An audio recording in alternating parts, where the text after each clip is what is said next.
we dominate a lot in the base game with heavy set play based offense characters, and the same thing feels very true about Jake with that team setup. Though on the opposing side, we're getting four Resident Evil characters on screen with Leon, Jake, S.T.A.R.S, Wesker, and S.T.A.R.S, Chris. And soon, this may be the end of S.T.A.R.S, Wesker. I don't think this is going to be enough to kill him. Is Jake's THC enough? Nah. Close, but Wesker has a lot of health. Oh, Red She-Hulk snapped in. Went for the fast option to get work done. Now, Red She-Hulk's going to take some serious damage. Follow-up available. Got the gun loaded. It's the bar, too. That's the big part.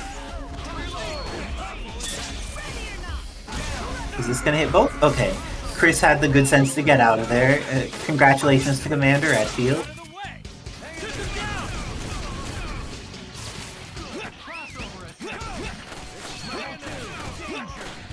Oh, and establishing this ground control has worked out very well for Xeno. And make sure that when Kid Legend takes to the skies, they get punished for it. And for those not in the know, considering it hasn't been much used in tournaments, Luger is like +2 per shot. It is the higher block stun variant. And the Elephant Killer eliminates Strider. Jake Assist has been well implemented here by Xeno. Oh, and it looks like the Orange Hulk is coming out for Kid Legend. And US Agent in the middle. Interesting. A different mindset. Orange Hulk, definitely what I still refer to as Big Taskmaster. Despite losing armor, the huge speed increase and his ability to capitalize screen makes him still a very powerful character. Yeah, he's good for very different reasons than base game Hulk, but he is quite good. And he is very scary, but right now he's getting hit. Strider 2099 almost saved him, but not quite.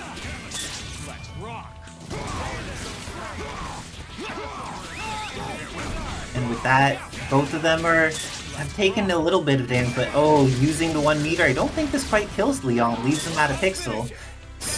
Invincible super, but it's not invincible long enough. Pressure. Oh, I hear fatherly bias coming up in the chat. You know, it's actually okay to be biased in favor of your kids. It's not bias if he's their dad. It's called pride. Builds character. Yeah. Have pride and awesomeness of Kid Legend, showing that Orange Hulk is actually a great tool in their arsenal, able to get the job done after making the switch, but needs to kill off Red She-Hulk. This character should not live. Oh, but the pixel... Okay, everything can go wrong very quickly here.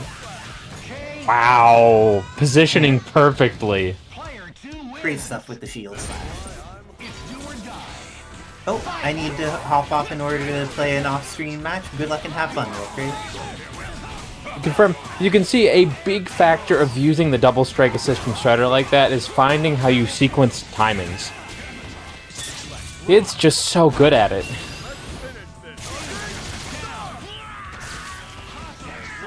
Brings back an Orange Hulk and looks to get the cross-up bait. You were expecting that cross-under setup. Nice big hit on the strike. Ooh, a little off timing, though. Xeno did so well on the first half,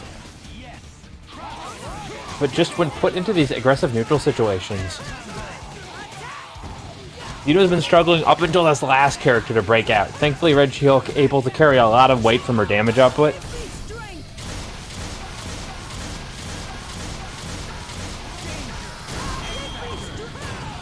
You know, almost knowing exactly where you need to go. What a good use of a checkmate scenario there. You're either caught by the invulnerable DP super, or you're caught by the command throw, and the last option just gave a free escape. Sure, it's the safest, but it also means you just could not control that corner anymore when you were Xeno.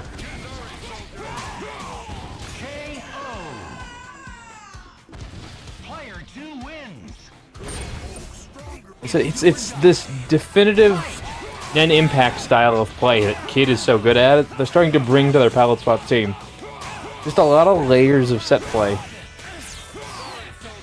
50 guarantees. And very much leveraging the issues. Knows that by positioning the assist there, they can perfectly set up for pressure. And it's safe if it doesn't work out. Ooh, her high health almost saved her there.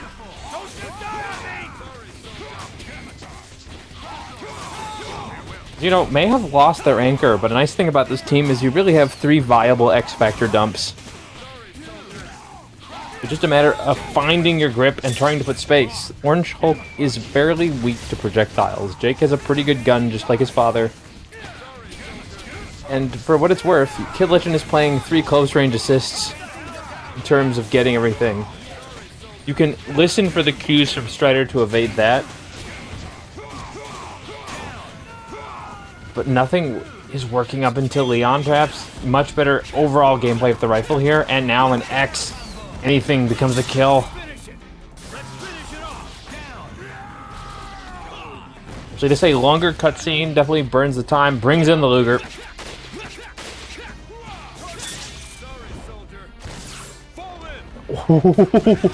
Reads the landing and the reaction. Kid just turning the defense all the way up on the stereo.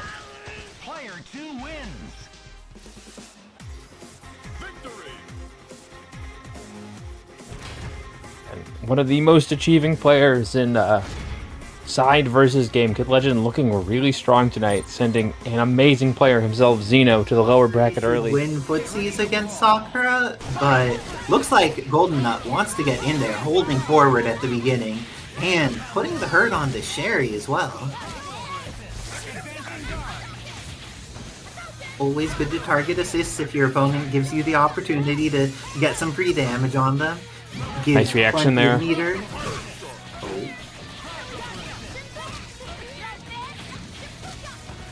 Ooh, and it seems like the aggressive use of air Tatsu is preventing Juri from getting out her A+S. Oh, and the combo dropped on Sakura. She was a little too high in the air and her body was a little too small. Both of them not quite getting the combos they desire, but Juri left on a pixel. Is a pixel enough? Oh no, Sherry had a lot of red light. When she was tagged in there, she lost almost everything. Did I say almost Wizard Tim? I apologize for lying. Wait. She almost had a chance. No, you're right. Oh, but the happiest of birthdays? Got a nice gift from death or something. Thanos feeling good. But Evil Ryu fell out. Shows Thanos that the Satsui no Hato's quite a relationship with death as well. Going to be able to eliminate the Mad Titan and goes up 1-0. The first game of this tournament. Yeah, and I think it's just the opening jitters. Both players aren't quite at the level we refer to as warmed up, and they're seeing just some uncharacteristic drops.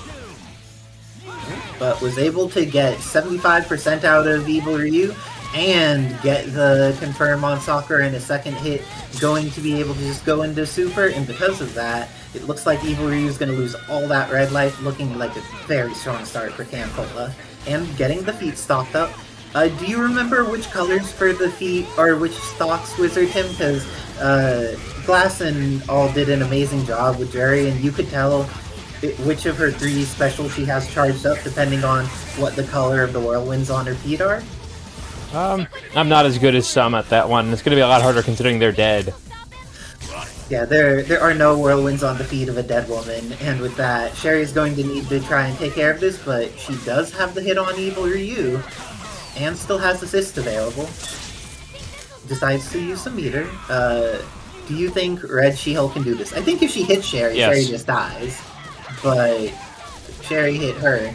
Oh no! She hit her and Sherry can just die. Red She-Hulk does not need an assist to make this enough damage. I think she can just kill the character. Oh, that's a lot of bar to spend. So what's the risk factor we're going to play off here? Just spends it. Going with the level 3. I like the decision. We'll probably build up a decent amount of meter if they hit Thanos. It hit Thanos but didn't confirm, and CanCola shows why you need to kill this character. eliminates Red She-Hulk and ties it up 1-1.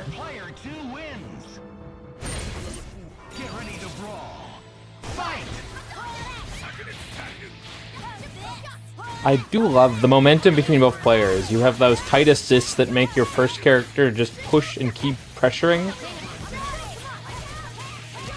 And in this case, being able to have those bullets as coverage, Juri's able to win some footsies, but didn't end up getting a full confirm off of it. Dive kick is able to get something, but that was almost a confirmed wizard tin. That would have been so hype with the red fireball. Juri's natural ability to anti-air with long limbs definitely paying dividends there. Snipe the strike and go straight into the full rotation. Oh, is that a new extension from CanCola for Juri? Goes into the install, going to be able to kill off Sakura. Expects the swing, but still gets caught by GoldenNut. Oh, use the double jump well to get into a different footsie situation with Evil Ryu. Ooh, that assist is devastating in this matchup. Evil Ryu wants time to charge. Is this gonna hit? Not quite, but the red fireball was enough behind that it was able to keep Evil Ryu extra safe after that super was blocked. Oh, getting a meter out of GoldenNut here is very good for CanCola though. Evil Ryu, one of those characters that has tons of uses for meter and neutral. But there are 4 meters on the side of... Oh no, Juri is dead. On the side of CanCola, but Thanos, unfortunately, doesn't really have ways to use meter and neutral. Oh, but he can use it to kill a character. Do you think Red She-Hulk is going to evaporate here, Wizard? Yes. His X Factor makes it really easy to get the first kill on a low clock. All this X is now prepped and ready for the next character. Oh, great super by GoldenNut in order to not get caught by the level 3. And with that, going to eliminate Thanos, going up 2-1. Solid stuff by GoldenNut, knowing how to get out of the unblockable setup, having the understanding with their characters to make it happen. Also just aware that you are becoming predictable. That can definitely be the devil in the details. Some characters, despite how strong they are, you become too predictable and then you fall into Wesker syndrome. Oh, didn't believe in the Tatsu, but the Tatsu hitbox was better than GoldenNut thought. Interesting, with lots of use of Shoken, here's a poke in neutral. Oh, and there it is, manages to get the confirm. Going to get the knockdown on Juri. No. And goes into insult, realized things were not how they wanted it to be, and fix the situation. Like, just because something went wrong doesn't mean you stop thinking, it means that you think about how can I make this situation better. Still impressed though, CanCola's Sherry is on a very good level for recognizing when they can put pressure.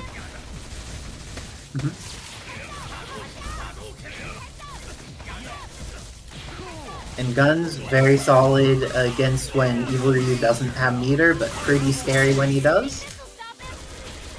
And Sakura is going to need to come in here. How do you feel about Sakura against Sherry? I feel like this is not a good situation for Sakura to be in. Especially without, like, a beam assist. Sherry's very strong negation and confirming off of range abilities can absolutely win 2 matchups just because she doesn't leave herself open much. I don't think this is gonna kill, but... Oh, GoldenNut X-Factoring, saving both Sakura and Red She-Hulk. Oh, but gets frame trapped by the Tyrant's charge. Now it's all up to just a pixel of Red She-Hulk, and X-Factor, once it runs out, will have her very clearly in chip range. And the chip comes through. GoldenNut takes it 3-1 over, or 2-2. It's tied up in between them and CanCola. CanCola's playing Sherry. I mixed myself up, silly me. And thank goodness we get more Marvel. It's the best of the outcomes. And just perfect use of that Sherry assist again. Build some time, put some pressure, and get those Fuha charges. Too bad Evil Ryu is just so explosive in damage.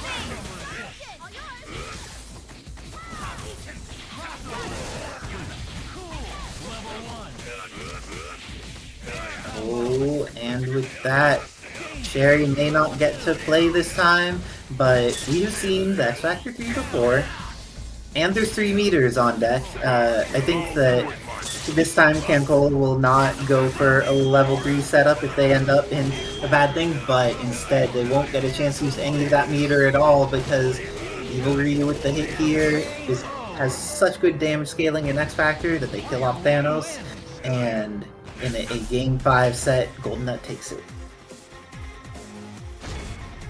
A good opener for tonight. Definitely seeing a lot of play styles and a lot of cool team synergy. Uniqueness is really starting to hit home. Huge cornerstone on their keep away team, specifically when you need Gene to play the neutral.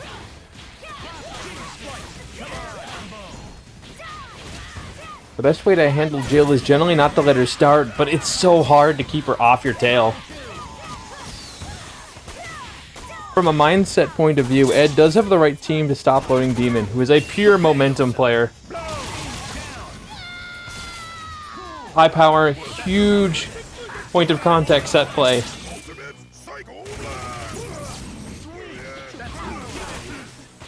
One of the best ways to take down a lot of these play styles is just to keep the momentum suppressed. And a smart adjust, almost able to take out Ken, but did put themselves in too much risk to do it, and sticking to this Dudley.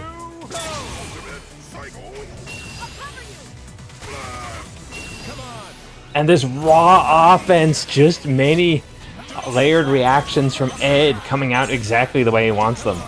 This X Factor was so well spent.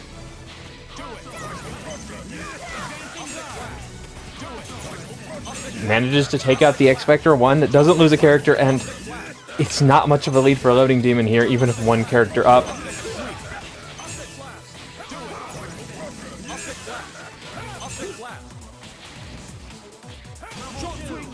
And still playing against the win condition he knows that LoadingDemon wants to use so well.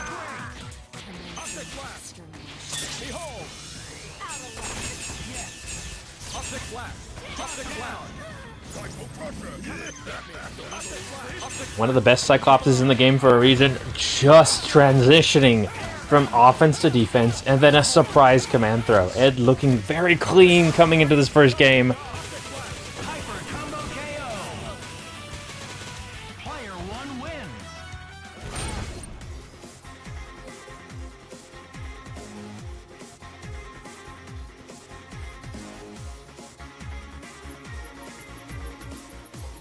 Oh, LoadingDemon? Debating changing team.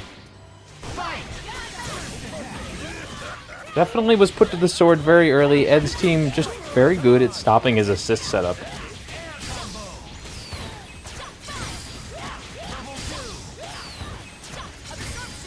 Ed going to bank a lot of bar on this exchange, which is very crucial as we already saw to the matchup. Strong DHC game that he's pulling off.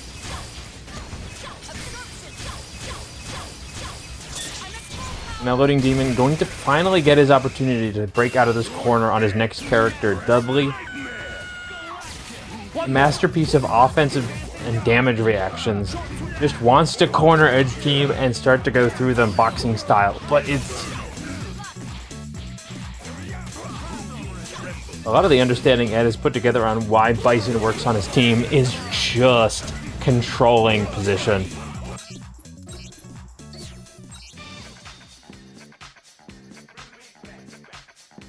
Series and really BlazBlue again.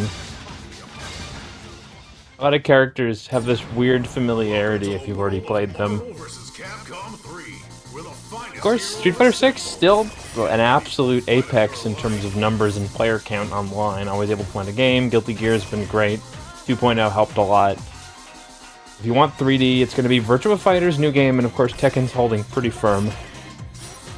And there's always Capcom's rumored other game. We have no confirmation if it exists, but it feels like it does.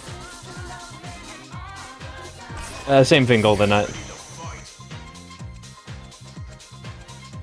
I bet Remora would like this Avatar game.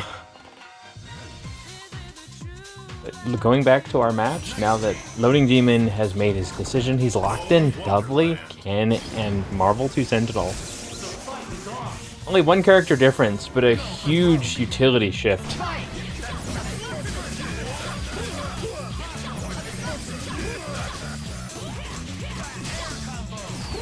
And going to stick to the line in the sand here. You can see a lot of what LoadingDemon's still looking for is just finding the hit. Good patience, tried to bait it out with the feint. And an incredible catch. Texas team, and finally, let's swap a little bit harder on the neck code we use right now, but LoadingDemon, 2 more characters to his name. A reputation for being so strong in brackets, can find his way onto a win here. And Sentinel has a lot in terms of backup plan because of that strong DHC. So it's just the approach that has to be perfect here. Ooh, almost gets the catch. And Demon's patience is shooting for a reward here, evading so well. And Gene finally gets the catch. That honed-in sniping attitude. One more, and gets a kill without a bar. Now, let's see if LoadingDemon can take this 200% from the corner. There's the connection. This is looking good. It is, and that head stomp just clipping the edge of Marvel 2 Sentinel's finger while he was pointing reminds me of how big his hurt box was in Marvel 2. Oh, but LoadingDemon able to catch him out of the super startup. Okay, do you believe in the Dark Cyclops? He was the Phoenix for a little while. He has the qualifications to be Dark. Let's not talk about that horrible comic, kid. Sentinel's still a challenge for Cyclops, that high HP. And so many good anti-keep away tools for a character who's mostly stationary when he zones. Oh no! Throw? And level 3 is available. Oh, decides not to go into level 3, goes into level 1 instead and wants to follow up. Oh. But remember, Ed, you're playing on the East Coast. Following LoadingDemon, stay in the game. You got this. Possible. It's not over by any extension. You've still got X. You've still got bar. Let's see what you can figure out. And Sentinel is bleeding here, but he can't take chip while he has X Factor activated. Use one connection. What a catling from Ed. It looked like LoadingDemon went for throw there. Yeah, Sword is feeling the giant robot pain of being like that was throw. But sometimes that's how it goes.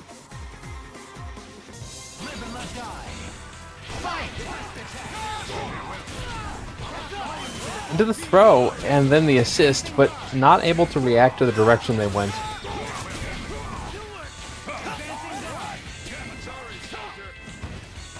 A lot of Nero's strengths are his big normals and interesting keep-away tools, but he can definitely be rushed down a lot more than some of the other characters from that game.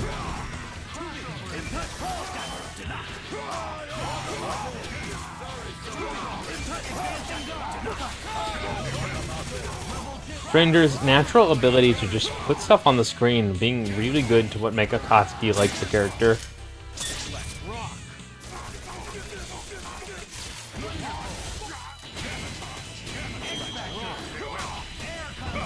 Kid definitely recognizing as many a palette swap player does. When HUNK is on screen, you guarantee they die. Character packing an insane point, anchor, and assist package. It's statistically likely that you will win anytime the opponent doesn't have them.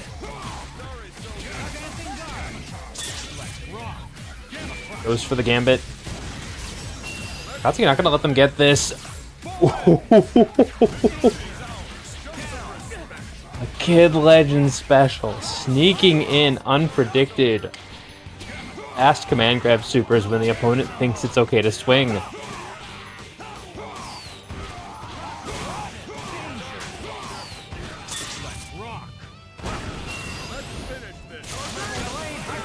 It really does feel like what makes them such a potent player in this game is all of that other games they play.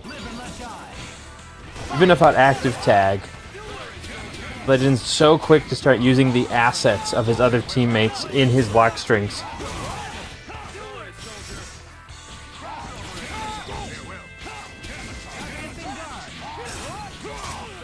Let's see, this Nero just not able to ever put up the dominant abilities of the character. Dive kick never really being useful, and his ability to swing high still being punished. A little off timing to get the punish when the assist hit, but this is pretty good for him.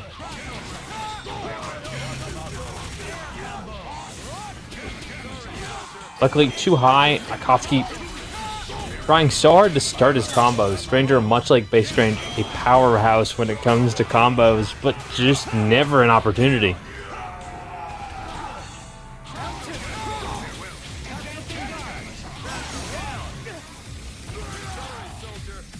Kid, really good at calling assists in those gaps. Finding another descending strike. Hunk never going to be able to play, and this is exactly the way they want it. Atsuki making good use of directional influence to ensure they didn't get caught into that command throw reset.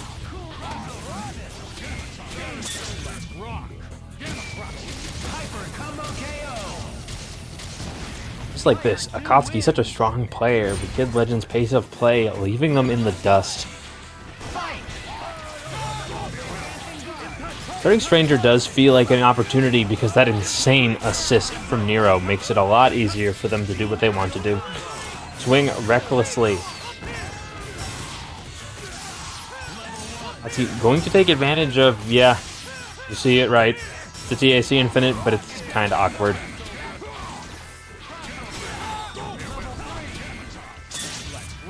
Ooh, catches the swing. Unfortunately, Nero's got slow normals.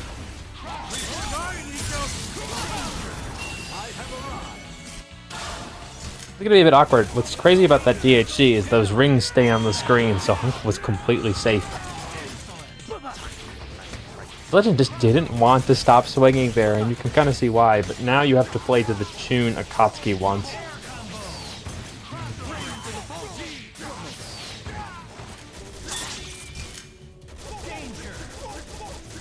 Going to die, unfortunately, with the X Factor. Wait, never mind. Akatsuki coming just short of his goal. Does a pretty good job killing, but that's about half his X Factor. Going to have to really pick this up. 3 bars means he'll have one level 3 for one character, but oh. Atsuki, all caution to the wind, goes straight into the dive kick. There's Junior.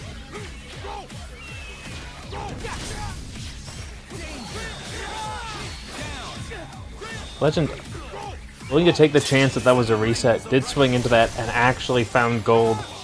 Now, despite the life loss, he is putting on enough pressure to Stranger that this glass cannon character was at risk, but Akatsuki. Impressive piloting at that level of a life lead means that he knows exactly when it's worth swinging in as well.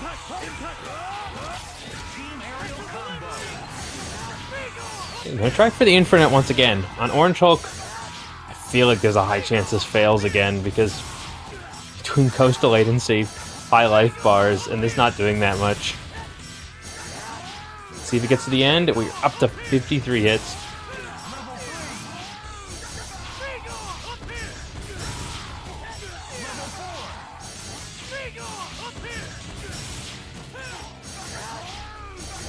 Okay. Been kind of close. I assume the kill point.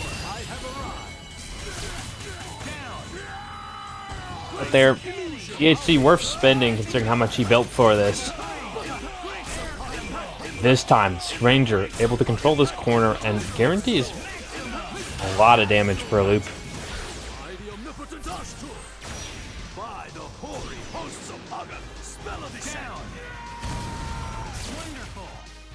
Such a different position.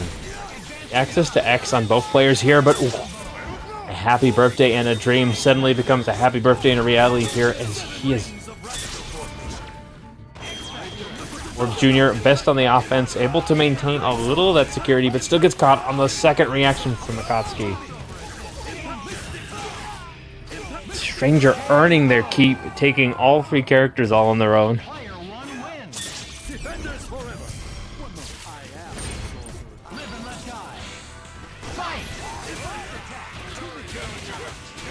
Ooh, finds another quick happy birthday, and this one looking a lot more stable, and that's going to be so much bar.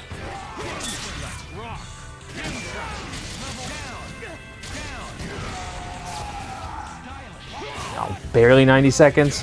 2 characters down, Akatsuki. A pretty good job of taking away most of the momentum those first 2 wins you've acquired, but into the frame trap again.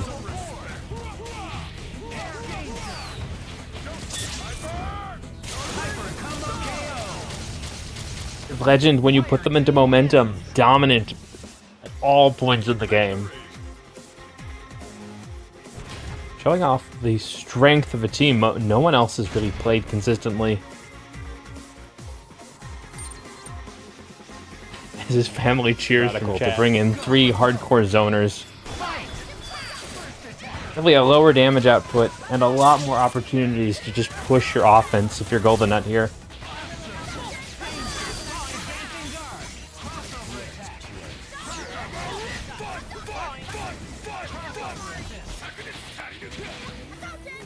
This is his mindset. The domination of these 2-layered fireballs, specifically of how good Demitri can react to teleports, is a pretty compelling reason to play this team, but definitely you can see there's a little bit more of a struggle to really build damage. However, Isicera willing to keep on it, even as the execution difficulty to land a lot of these comes forward.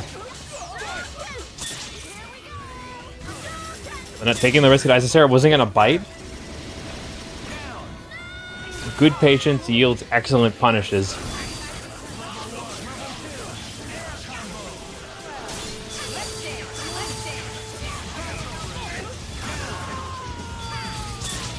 Finds the snipe on X. Gloria only at about half health, so Isicera making an adjustment to try and take care of this problem.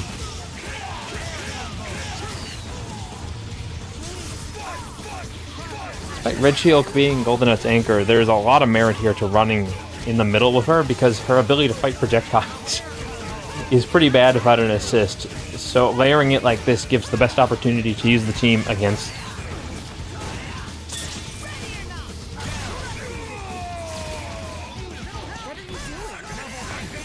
Incredible timing on the roll under. Reacts with the feint. Or not for a slightly thinner hitbox there, Gloria would have been absolutely pushing daisies, but Isicera going to have to make a difficult comeback. As I will remind chat, she doesn't get any damage bonus in X Factor.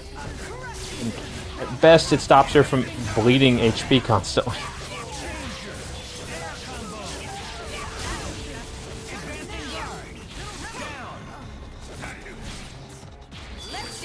Evil Ryu. Really the good choice because of options. Isicera has to spend 50% of their total life to even get that punish. There's not a guarantee of a kill off of it.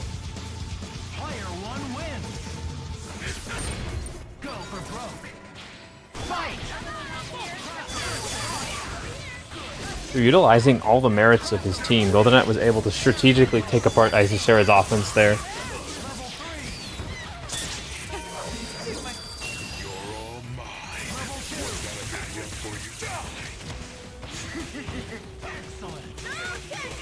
She does have the option to end that with a super, but the scaling gets pretty bad, so likelihood of killing Sakura was pretty low.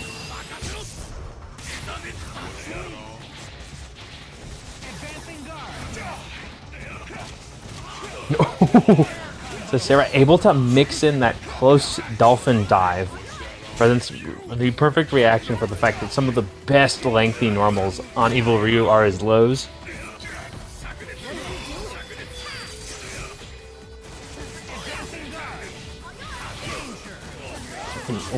Stealing space. Once again, stubby normals and an exact issue when you're running into the incredible length that Isicera can push Gloria's offense.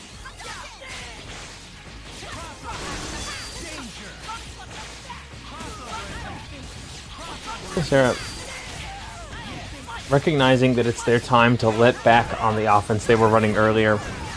Just pushing the field to the corner, but GoldenNut willing to try and chase them to the ends of the earth here, but that is a terrible time. The assist getting...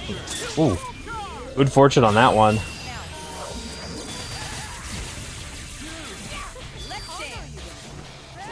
GoldenNut still is. was X-Vector, but wasn't able to get the interrupt punish there.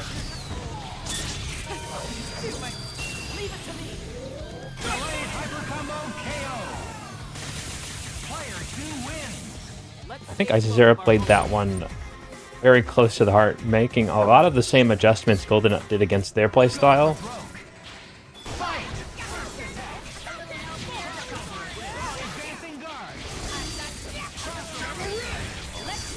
Ooh, Isicera definitely shifting to a higher pace of play, but making a lot of mistakes in getting those assists to properly push your combo.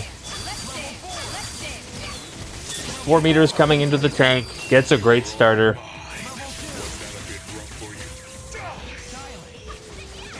Just gets a weird interaction on hitboxes there, but still in clutches of her keep away tools.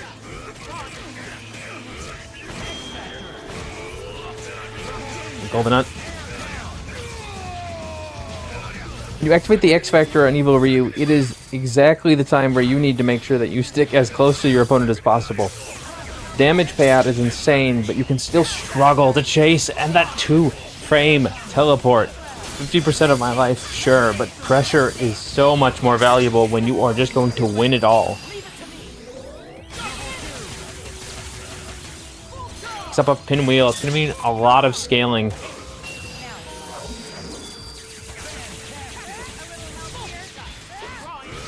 Alright, trying to go for yet another sequence. Gloria, a lot of an Arc System Works inspiration for their playstyle.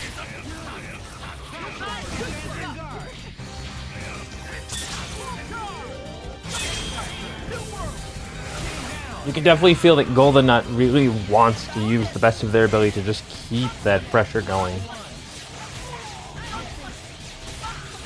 There is a point when you watch people play where it becomes less of playing to win and instead just playing not to lose.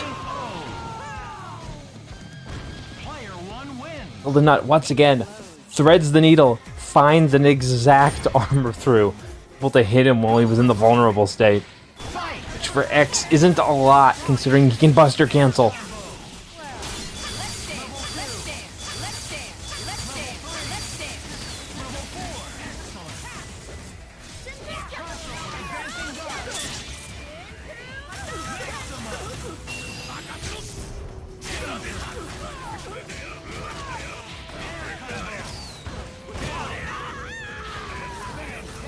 Right, finding an early kill on Gloria was what GoldenNut was looking for.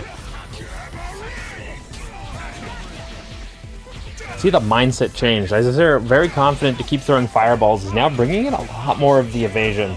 Teleport is just, in theory, just a very safe option against Evil Ryu. But the inability to land a lot of damage off of that definitely shifts the equation because GoldenNut returns no favors the same way.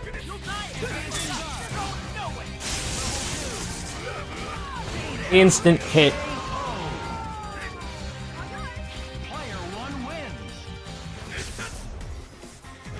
And damage taking it over tactical advantage. GoldenNut. We would die if we went there, and our tools do not get down there safely either. I'm grateful to all of the hard work of people who made it possible for us to see what's going on in the deep sea, even though we have dramatically less information than we would like. Oh, but Blade of Scion here has dramatically less life than they would like, getting hit with an initial combo, and I appreciate that Ed is making sure to use the Psycho Pressure Assist in order to have physical attacks to balance with their projectiles for when FoxGirlSephy is going for the counter teleport. Ooh, right, and just the runaway is stupidly strong with teleports because he's not very quick, that Blade of Scion character. Not until he's installed, then he's pretty fast, but okay, this character's very tiny. What do you do against the very tiny character? Match crashing buttons and hope it hits. Okay. Ed's using a remarkable amount of light shot, and then this is why you don't use a remarkable amount of light shot, because now, oh no! Jean was able to get out, and now Servbot needs to fight again, and Servbot does not want to fight this character. He keeps the combo super simple. How do you feel about hitting Servbot and then just like launch hit super Wizard Ting? Yeah. Servbot is a character that turns any other character on the team usually up an entire tier, so apply the same amount of prejudice you would to any other character that you need to kill. Oh, and Sephy got the transformation, but then got hit afterwards. But even though they got hit afterwards, they're still quite alive and very much have a chance. They have X Factor 3 available and Tracking Super. Jean Grey goes down, and the meter's building. Oh, but you just don't have a lot of countermeasures with X, that kind of pressure. Dive kicks are definitely your bane. It's so sad when you tech, but you tech in a way you get crossed up. Oh, and that can't be what was desired by any of the folks going on here.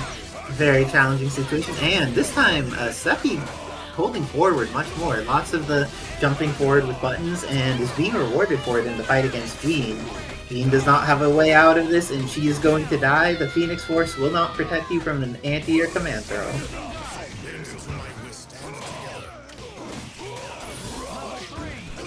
Bison does have a decent amount of health, though, so Sephy is going to go for the long route.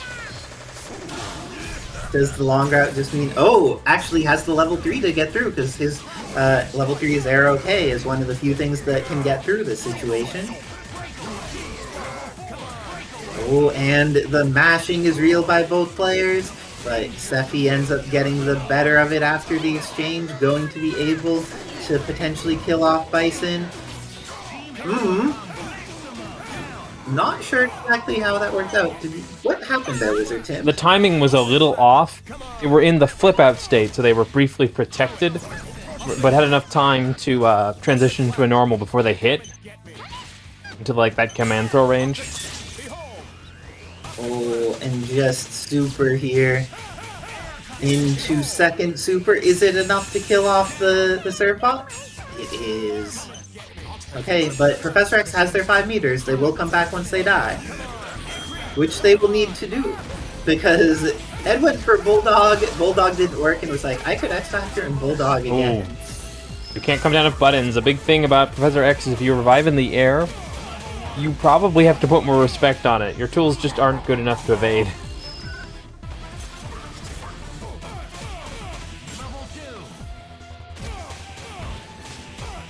I feel like, would you spend X Factor if you were Sephy? Yeah, this is like his best character most of the time. Nice. One more. Oh, Cyclops is not dead. And it hits! Oh, but Bison's does not. X-Factor starting to wear down. 23 seconds left on the clock, and the tracking super kills Bison from a decent chunk of life. Sephy has to be super careful. No X and able to square off, probably poorly against Cyclops' fast normals and speed. And Ed gets to the other side, hits with the light, but doesn't believe and goes into the Cyclone hit. Very solid stuff by Ed, clutching it out at the end of that one.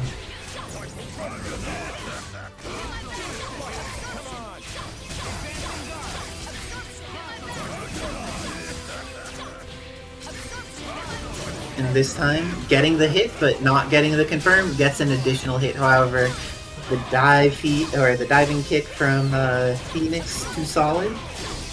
And Jeans is the same. Gets all of this going to build a decent amount of meter, but will need to spend that meter because Blade of Scion is a very healthy suit of armor.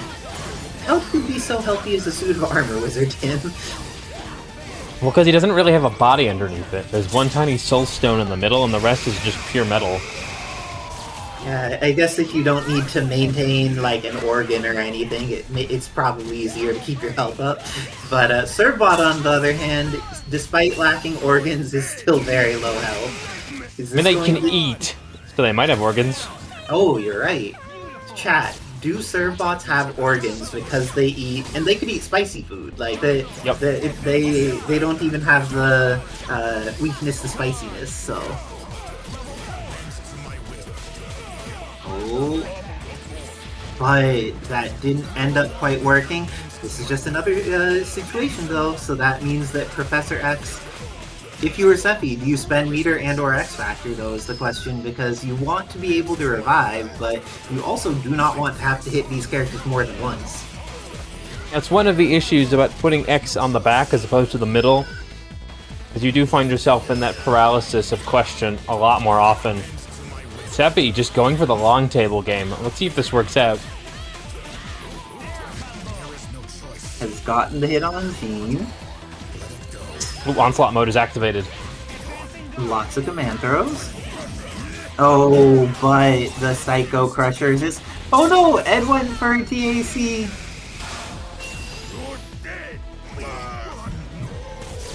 The pop is real. And we see the onslaught mode coming out. Has magnetic blast to go all the way across the screen. Psycho Crusher connects.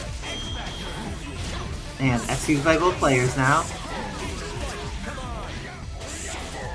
Oh, the late hit was real, but now this is looking like it's going to be the end of Professor X. Goes into the Psycho Crusher, and with that, Edsadiet takes it 3-0, sending FoxGirlSephy to the learner side of the bracket.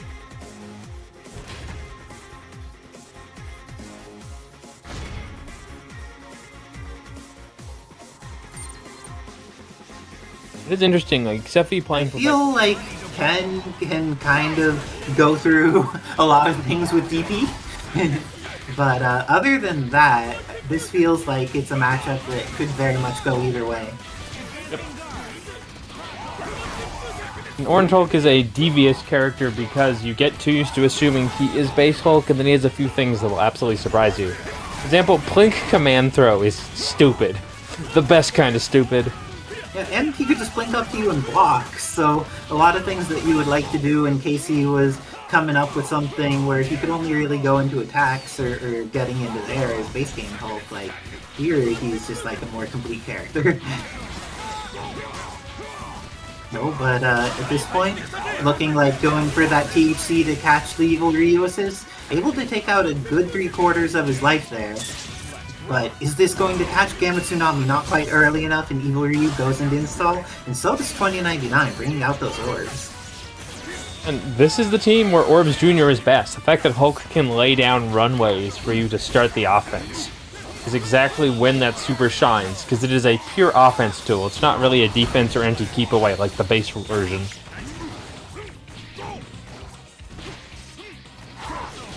Now with Venom at Half-Life, this is looking very good for PA Sword. Has managed to get the majority of his Evil Ryu back after the THC was invested in order to try and take out a bunch of that life. Ooh. And Orange Hulk's life is coming back too. Brings in the 2099, does not want to fight him as Anchor, and gets the hit. Doesn't get the confirm, gets a reset on the other side though. Has 2 meters. Oh, I think this far? Okay, 2099's alive, uses Hard Light Legion, and then goes into the web so that they just get in safely with Venom. But the TAC is broken. Sword, too, ready for it. That was insanely cheap.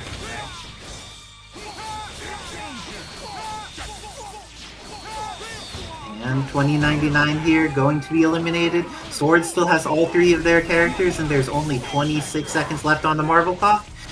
Oh, call your assist, and you've probably got this in the bag. And with that, Sword taking the first game, going up 1-0.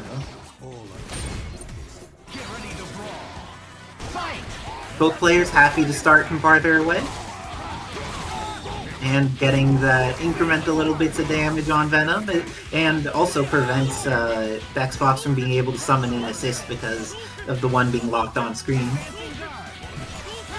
Ken's such an interesting character for how you counterplay him. Because in some ways he has insanely good movement with his DPs and his Tatsus, in other ways he has very stubby movement, and it's when you find the ability to punish that he really starts to have issues. But now it looks like Xbox had acquired the corner, but the throw is on deck.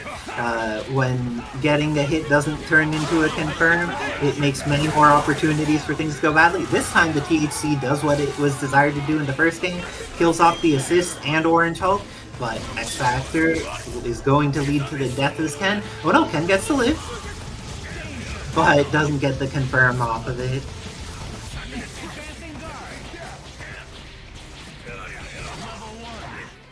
And pressing some things, getting confirmed. Hit stun for days, and with X Factor, is this enough? It kills off Venom. Strider 2099 comes in, has X Factor available. This matchup gets a lot scarier when you're out of X for Evil Ryu. Strider's insane speed means you really don't have time to throw red fireballs. Strange interaction there. But it looks like this is going to be the majority of Xbox's X Factor is now going to be out. Either of them with a hit here can kill. Oh, this... Oh, didn't decide to go into it. Activates orbs, though. Reenact, please. Reenact, please. There you go. The reenact, please, was answered. Xbox did exactly as desired and ties it up 1-1. I won't tell you there's a more fabulous panic super than reenact.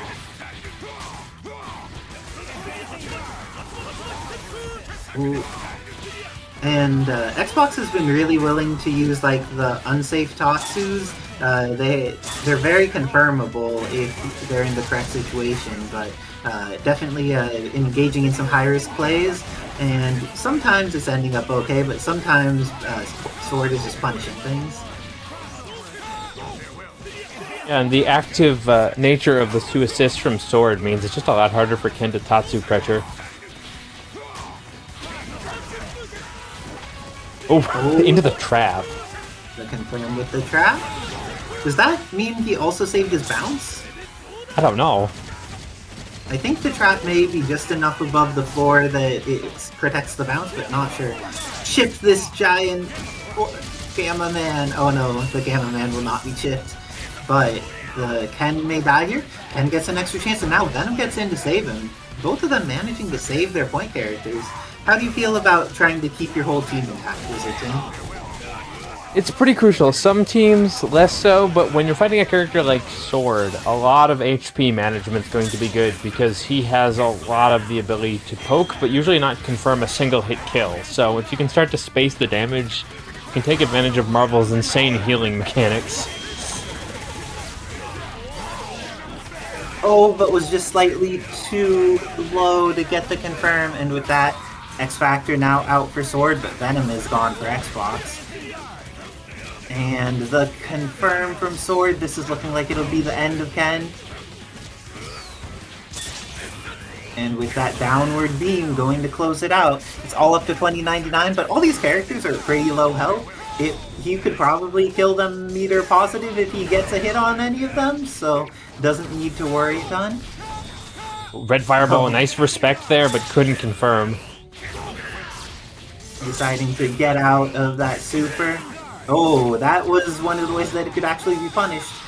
And what goes on here? Is there a confirm? Being exceptionally cautious, just trying to take so few risks, but 19 seconds on the clock's gonna make this hard if he doesn't want to spend more into the damage. Yeah, at this point, Xbox needs to get a clean hit without getting hit in order to be able to... Oh, that was almost it! But instead, Sword's the one who gets a clean hit, going to build up the meter, so if they want, they could reenact, keep it simple. Does not keep it simple, but it is down to 7 seconds left on the clock. As long as there's no assist summoning, this is looking very solid for Sword. Now even if an assist is summoned, it can't be done fast enough, and with that, Sword goes up 2-1 over best Xbox. Or the happy little Xbox. You'd be good about updating people's names.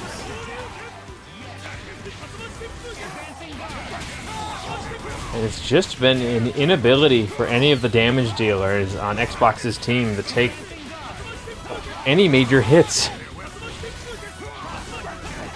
Yeah, the Xbox is playing from the West Coast, and can confirm as someone else from the West Coast that tonight may be a little squiggles, but this is going to be the hit with Ken. Do they bring in Venom? Venom comes in, and Ken gets to recover that little bit of red life that he has, and now Venom has the trap for the mix-up. No, ends up jumping back and just zipping to try and not be too in an area where Gamma Crush might catch him. Oh, the backside of the Venom barrel. Did you see that? That knockback was Specifically in Palette Swap, Venom is such an interesting character because he's got Probably the largest number of unorthodox interactions of characters. He definitely has a lot that could be going on. Oh, gets thrown into the fireball, and this time going to not kill Venom, and mashing throw works. But at 2 meters off of that starter, I don't think that the Xbox combo will kill. But off of this starter, on the other hand, being able to... Do you think with the DHC into Ken this will be it? Will it even need a DHC not even need it? Ken? Oh my gosh. Evil Ryu... Scaling. Did you know that being evil is bad for your health, Wizard Chen? It's good for your damage, so It's good for your damage, but not for it works health. out. Very good descriptor of being evil. Oh, Ow. Like the 1 in, 99 The chance cross-up. where you fall out. okay, so does the incoming mix catch Venom? It totally does. The last bit of X Factor gets to get used, but the throw's on deck. This time, it looks like Xbox, with that throw, ends up going into the web. Do they bring in Strider, or do they leave Venom on point? They decide to leave Venom. Leave him on point. It's a bit of a waiting game here. Oh, you probably did not need to do that. Oh, he moved and got hit! What a tragedy.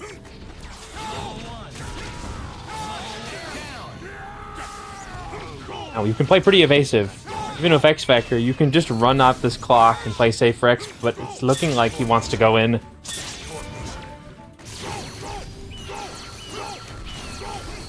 And now both of them are out of orbs, but Xbox more than happy to just let the bird bombs do the job, tying up the score 2-2. Ooh, we're having some game 5s tonight. Sorry I couldn't contribute one, but looks like we're getting some great games between these excellent players. Throws on deck, going to be able to not quite set up with the assist there, and because of that, Orange Hulk not only gets to live, but also gets corner position on Ken. And for a character with that much HP, that was absolutely a scratch at worst. Didn't even get to the beginning of his name. And with that, but the chip from Tatsu, enough to get a little bit of that in. Oh no, no confirms. This time the confirm is there, Ken goes down, and both players have a lot of meters since neither of them ended up using meter to kill here. Ooh, went for the anti-air command throw, but there was no jump from Xbox. And Venom Web, such a nice long animation to wear out this X Factor time. And Strider getting in there. Oh no, the Reenact's way too high there. And because of that, Orange Hulk gets to live. Is Venom going to die? I do not know if he needs this. Hardline Legion doesn't do that much.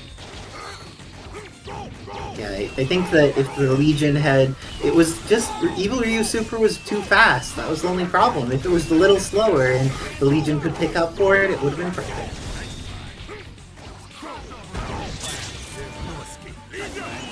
Getting over the top, but presses a button, and with that, Sword is looking like they are ready to take this game 5. Do they have it on deck?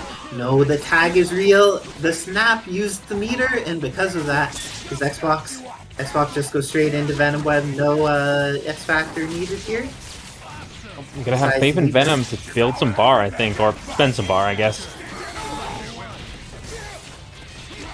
Oh, and the cross-up is real. This is going to be the end of Venom, and X Factor's down to half. Needs to deal with the entirety of Sword's team. That's 100% how you start it. Get the damage in for Brianak in there. And it just went from looking like Sword was in an unassailable position to Sword looking like they're in a very scary position. Yeah, let's see how Xbox plays this out. It's close and doable now. Well, that's one. Strider 29 goes down, no meter for either player, and no meter here is pretty favorable overall to I believe Xbox. Now it's Anchors in action, gets the hit, and Xbox clutches it out with their 2099 on their own, coming back against the full team even after the X Factor ended. Great stuff to happy little Xbox.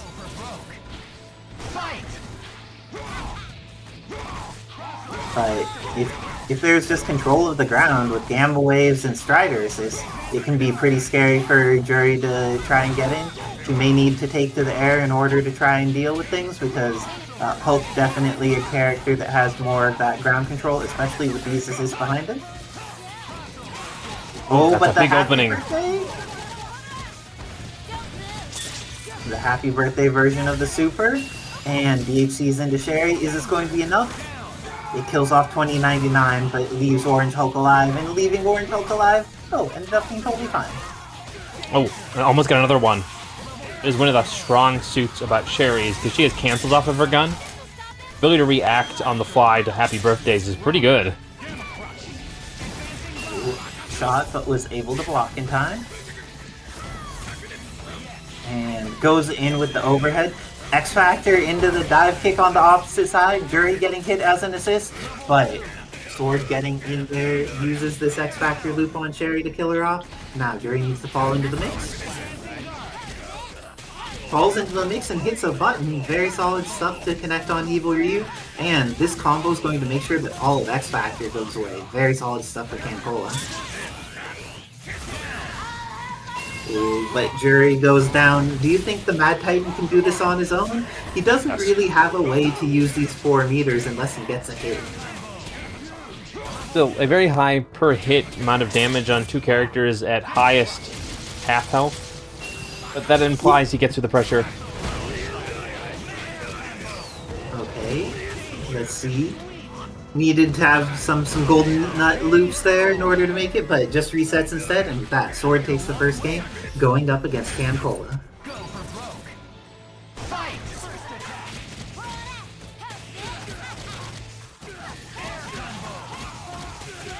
Apparently, Slogters is noting that Marvel mods and MBCI are making AI confused about what's actually in Tokon. They think that the cool things that these modders have put into game are what is actually in Tokon.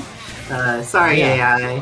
We do not get access to something as cool as Orange Hulk in any of those, but we get other cool things instead. Talking about bad box art, Megaman is definitely in Tokon. I don't know what this is all about.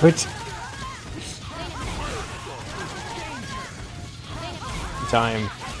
There's going to be a point where they have to go for the reset. I wonder where.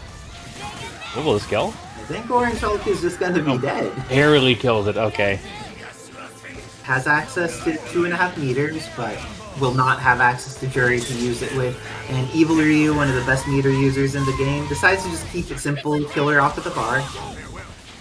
And 2099 saving the day and dive kick, confirming on Cherry. Not confirming on Cherry. Does she get to get out? She does. But not for long. X Factor has gone down to 1/3 for S.W.O.R.D though. And X Factor is still fully available in case it's desired by CanCola. Oh, hit back with the hitbox. backside. Okay. Are they going to X Factor? If so, when? Oh, so no. close. Usually after the super, but that's so unfortunate. But I don't think S.W.O.R.D can kill here, so play it out. But is up to 2 meters and has install on deck. Install on install. X Factor activated. Doesn't want to die without using it. But this is looking pretty scary. Brianak is going to not take too much X Factor time, but does set up the down PAC, and Evil Ryu going to get the down beam with reflection and kills off Thanos. Very solid choice to TAC there. I don't think that S.W.O.R.D would have been able to get the kill otherwise. And being able to get that optimization for damage where it's important can be so helpful, but this time, CanCola opening up the game with a fierce assault with Juri, getting up to another bar, and also has access to like a quarter of Orange Hulk's life disposed. Ooh. I'm gonna have to hop off to play my off stream against CaptainBackpak. Good luck and have fun, Backpack. I already mentioned one of the scary things about Orange Hulk is his insane speed and momentum when plinking means that he can transition to command throws at very far range and still lock them in on the opponent. He has a lot of versatile mix to his character. However, Sherry, a character that does very well just because of Positional control for projectiles being so good. Good patience.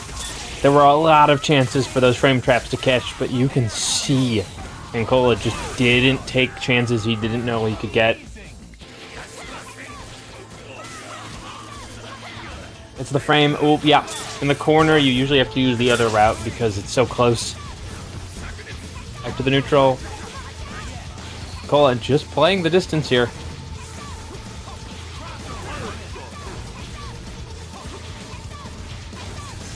Yeah, Sword trying to force movement out of CanCola that puts him in a more vulnerable position, and it worked really to charm. They just weren't able to hit Strider with the low profile, and then when they cornered themselves, strike on strike for Sword here, but that could be another opportunity for CanCola to break out. They still have a bit more on this character to work with. Look for the assist call. Perfectly safe off of that. Juri, for that last bit of life, did a pretty good amount of work taking care of Strider health, but said, I was finally getting the chance that I thought he was about to get. I do not know what input CanCola used, but they got caught completely like a fly in the web of a spider for that Raging Demon, meaning Sword always been a strong player, but tonight there is something... Can make such a huge difference with it.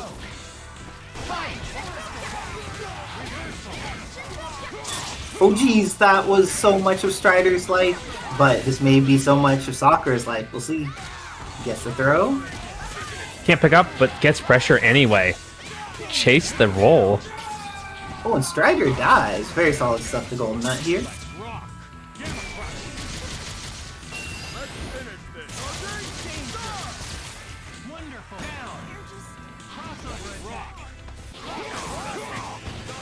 Oh, and the mix is real. Evo winners are successful. Going to be able to get the hit here. Goes for a snap.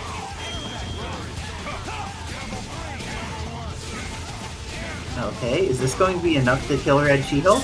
Oh, she teched, but then wasn't blocking afterwards. Evil Ryu, though, definitely a character that can make this happen. Not this time, though. Very solid stuff. So is that Kid Legend with the first game?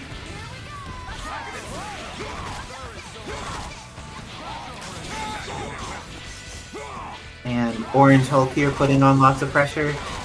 Able to do well both at mid-screen and up close.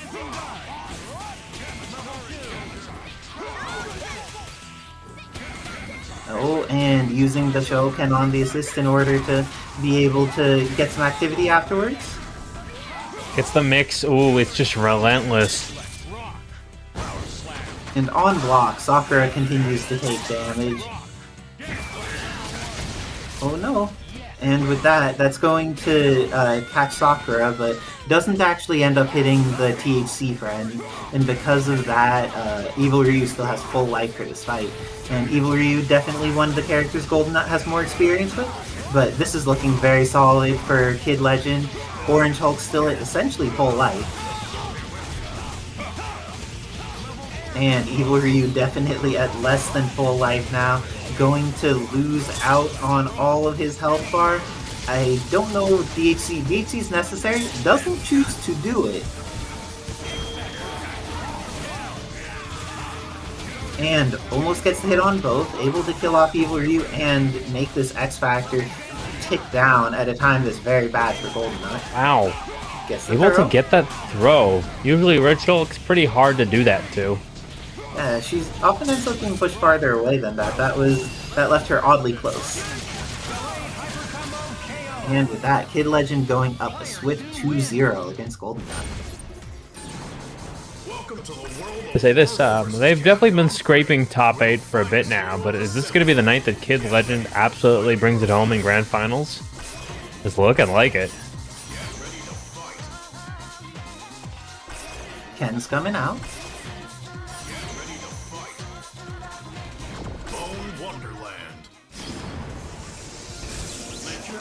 Do the talking. Okay, so having Ken as an alternative to Sakura, a little bit more familiarity, but immediately able to get some pressure on the US agent assist, but doesn't respect the Air S enough, and when Air S is not respected, you may just lose your character. Ooh, goes for the snap. Screen. That was pretty tight and keeps it pressing.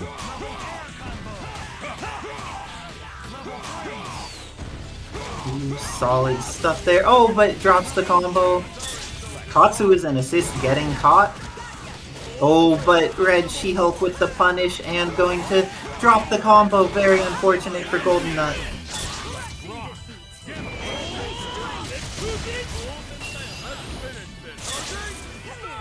What an interaction. And US Agent is going to die. GoldenNut has the mix available to Orange Hulk. What's going on with it? It's with the backside of the punch. It's still in the last bit of X Factor. Maybe able to... Oh no, it drops.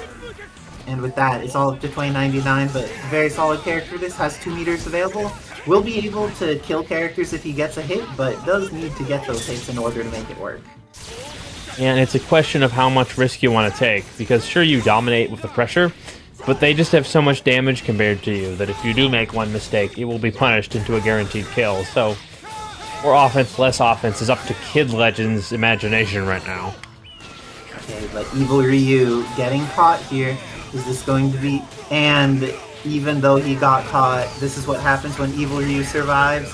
Getting in there. Oh, but the final hit of Ken's Tatsu didn't quite work. Went for the version of the install that comes with an attack so that they could build meter during it. Oh, great jump back, the double jump with the H. Going to be able to potentially kill Evil Ryu here? Problem with some Strider players, if you're in a risk situation and you've got 3 bars, just instinctually instant reenact with those stuff. Will usually clean your combo. Okay, red fireball. And Strider's within the range that they need to be very conscious about chip now. And an air throw will do it. If you can't chip them, throwing them's even better. Can lead into a combo, and with that, GoldenNut gets on the board after their switch to Ken. Great stuff being able to use the Tatsu in order to take out the US Agent assist. But Ken may end up going down here. Let's see if Kid Legend has a combo optimized enough for it. Oh, a good bait though. And with that, going to have an opportunity to do this, spending far less meter. Oh no! Ken continues to live.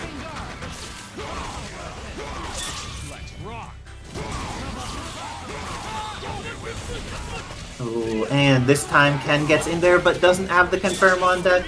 The Parsec Squiggles may be getting to GoldenNut, but just presses with that as an attack and then goes in with Evil Ryu. Has access to install state, going to put stuff on screen. Oh, had frame advantage, but it didn't work out in Kid Legend's favor. And with that, end of Evil Ryu, Pixel Evil Ryu. But the assist cleans up the job. Now it's up to Ken and Red She-Hulk. The Tatsu is going to get in. The investment of X Factor was reasonable, but the drops are quite unfortunate here. We're seeing a lot of drops from everyone tonight, and assuming that the things have just been more on the Parsec struggle side. But takes us to the corner. This is looking like a 200% guaranteed cleanup, but oh, a combo drop brings GoldenNut back into the picture. Got the launcher glitch. That only happens with Hulk, Orange Hulk, and Viper and Leon, where sometimes you get a weird jump cancel out of the first hit of their multi-hit launcher, and it doesn't give you a super jump and everything is wrong in the world. Oh, and GoldenNut didn't quite have their normal confirm. Sometimes if the internet's a little finicky, it could work that way. And with that, this is going to be the end of Red She-Hulk. And will Ken get the chance? We're locking it down, and not a chance.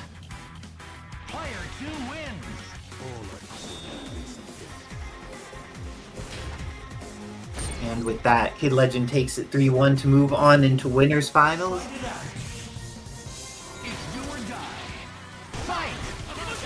To it.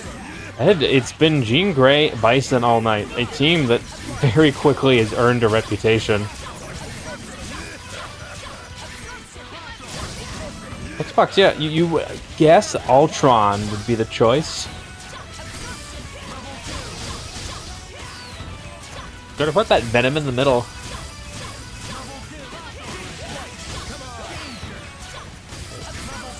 The insane amount of barb built by Jean means that even if they fall out, you still have so much safe opportunities here to chip. Which is a valid way of killing, even though they could get out with X Factor or the Alpha counter, but it still is quite useful in those circumstances. Bison can't kill here, but the kind of pressure they set up off of most of their touches is pretty good.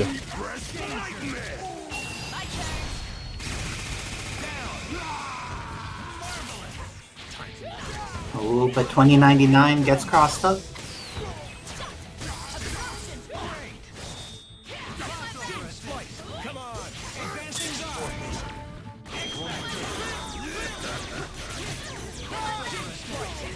Again, one of the major problems about Orbs Jr. is that when you position it like this at the far side of the screen, sort of teleport, you often struggle to get next to your opponent before it runs out, because it's so slow. Yeah, the lack of the circles going full screen is definitely a huge impact. But it looks like this is going to be the end of X Factor, and now this is looking very scary for Xbox, where even just like a few cycles of getting chip damage may be scary for Ed. Looks like we're getting some teleports in there. Neither of them terribly want to engage, but every time that Ed's getting these little hits, it puts Strider closer to the range where any little trade or any little bit, or a Psycho Crusher will be able to take him out. And that was an adaptation that Xbox wasn't willing to do.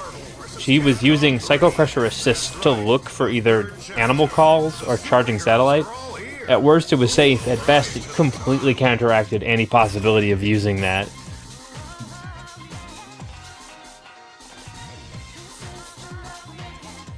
Is there an adjustment in character choice?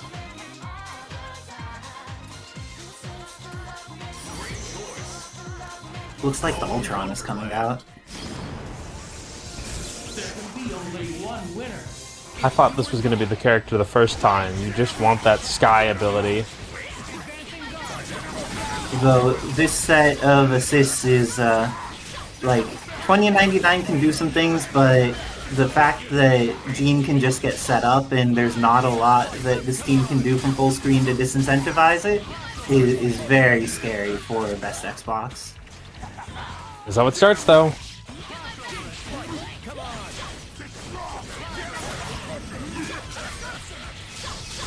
Oh, and that is almost it. The hit stun on all of Jean's projectiles is set, so you could confirm off of them pretty much always if they make a connection. Oh, and it looks like this time the teleport with cross-up is going to do the job. And build all the meter in the process with this Cyclops assist. Was ground bounce already used? It was not. Gets to build up all the way to 4.5. I think it's only 1 DHC to kill here. Didn't get that hit though, and that means Strider 2099 gets to live and get back some of that red life, but Ultron may not live. Do you think he survives here? Nope. I think to get a little bit more afterwards, yeah, that's some insane stuff, right? Wow. Pixel Ultron, but he does not have X Factor to get this life back. Needs to just be very conscious and cautious. Can't see chip. And Ed sees that and goes to the air with projectiles. Strider's done it before, but this just feels so hard until you find an easy confirm.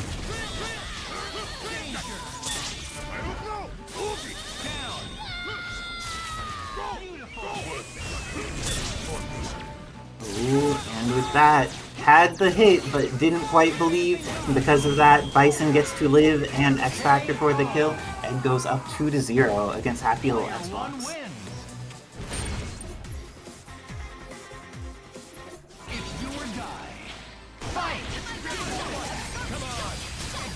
Oh, catching Ultron with a lot of damage, building meter.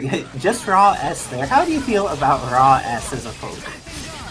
Depends on the character. As much as it's usually unsafe, some characters have gratuitously large buttons. See Gambit.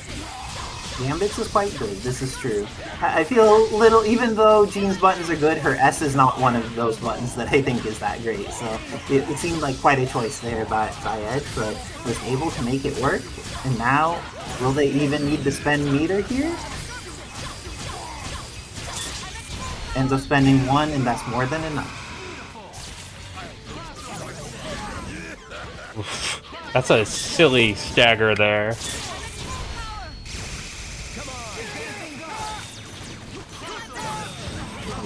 But gets hit by the Jean footsies. Her buttons are so solid, she could play at any range and be threatening. This is looking like, oh, didn't end up getting the Cyclops summon. Maybe thought they were closer to the corner?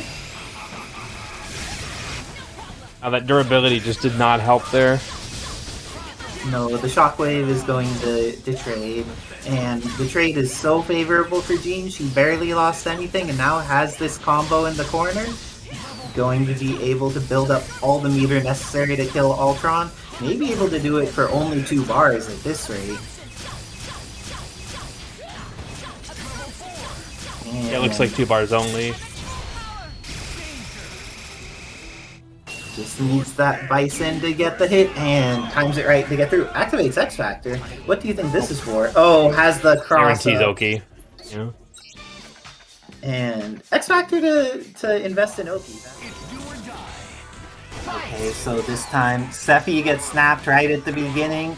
Sword wants to kill off the Servbot, has probably been hit by the loops before, and wants to make sure that they do not get hit by any of these loops again, because they can be incredibly frustrating, especially with as high health a team as some orange health. But this is looking like the start of a loop. Going to be able to build up enough meter that the DHC is on deck. Oh, did they not get their DP? I don't know that they got their catch. Oh, they did. Oh, but didn't get the command throw. Ends up being able to just go into some hits, though. If they could just do this as a combo, also totally fine. And gets up to Onslaught. Not quite yet. Going to need one more. Now it's at Onslaught level. And the resets are enough. Orange Hulk goes down. And now Evil Ryu getting mixed in. The Servbot assist is still there. So even though that snap had happened right at the beginning, it won't matter. It's still going to be the end of Evil Ryu. Oh, not the end of Evil Ryu. And now Pixel Evil Ryu trying to get in there, but gets thrown. This is big. Getting access to the throw means you finally have the ability, had the ability to put into pressure. So, Strider's trying to change his fate right now, attempting to kill off an entire team. If you would like to have better chances of changing something than Strider, Pete has just posted in chat a change.org/p/make Marvel Tokon Fighting Souls available in over 130 countries, because as people may have heard, you need to have the Sony PlayStation account in order to play Marvel Tokon, even if you're getting it on Steam or Epic Games or whatever. And because of that, it's limiting which countries you could do it without needing to, like, make an account in an alternate country or something like that. So please, if you have the opportunity, let folks know that this is something that's important to you, because you want the people all over the world to get the opportunity to play these amazing games with us, because that's part of what makes this community great, is that here we've had like GoldenNuts from Canada, we've had a lot of American players, but we want to make sure players all over get the chance to experience these beautiful games that we love. Don't you, Wizard Tim? That's correct. And look at this, Sephy playing the palette swap version of the Firebrand shell that Apology Mine famously took to quite a few top 8s. It's got some strengths. It definitely has some weaknesses in terms of its assists. There are positions it doesn't cover well, and once you start to tear it to pieces, it's not as functional in partitions as it is as a singular unit. Oh, and the upwards beam is going to do it. Sword able to kill off Blade of Scion, but we know that Servbot with a pixel. Oh, I guess that part way through causes a hard knockdown. Interesting. I did not know that about how that move worked. But Professor X has the opportunity to go dark here. Oh, I think Brainiac would have probably killed and put you at his advantage. It was a bit of a risk. Oh, Sephy in there ends up getting mixed or getting tagged on. Now, not Onslaught version and gets hit. This is looking like it should be the end of FoxGirlSephy's Professor X. And with the super, is it enough? It is, and no chance to use X Factor with that sword tying it up 1-1. The reminder, Professor X's bend to my will can be unsafe when you block it.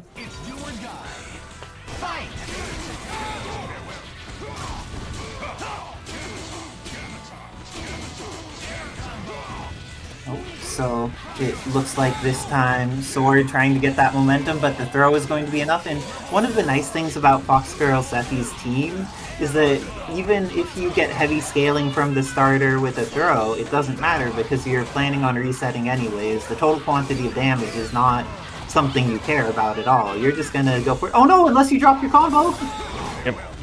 Characters of different gravity and weight will sometimes throw off what Sephy does. Oh, nice reaction to that descending sword. There was nothing they could do. Oh, but Orange Hulk goes down, and Servbot comes in, throwing that airplane. Airplane, unfortunately... Oh, airplane was still there for the Dark Hado. Oh my, caught very, very late. Oh, but the Hadokens don't go low enough to reach Servbot, unfortunately. And now had the hit but didn't believe. And great confirm there by Sephy, going to be potentially the end of Swords Ryu.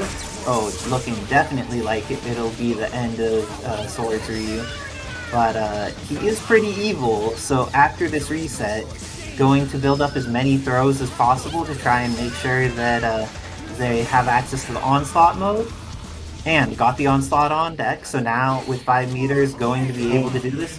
But please just kill. Don't try to play for Onslaught when you have 5 meters and you have a hit on the last character. Swan and then DHC, I think, or... It does connect, okay. So that floats on up and catches him, and with that, Sephy going up 2-1, very solid against Sword. Oh, and the happy birthday to start things off. Sword has decided that another year around the sun. Kevin and Remora talking about the mathematics of subs. Well, if a negative plus a negative transforms into a positive. Nope, only multiplication or division or exponents or other things. But let's see. Ooh, tried to call out with the tether there. Nice maneuvering. Backpack precisely reacting with the appropriate punish. And with that, Backpack going to be able to kill off Nero for only a single bar, looking very solid.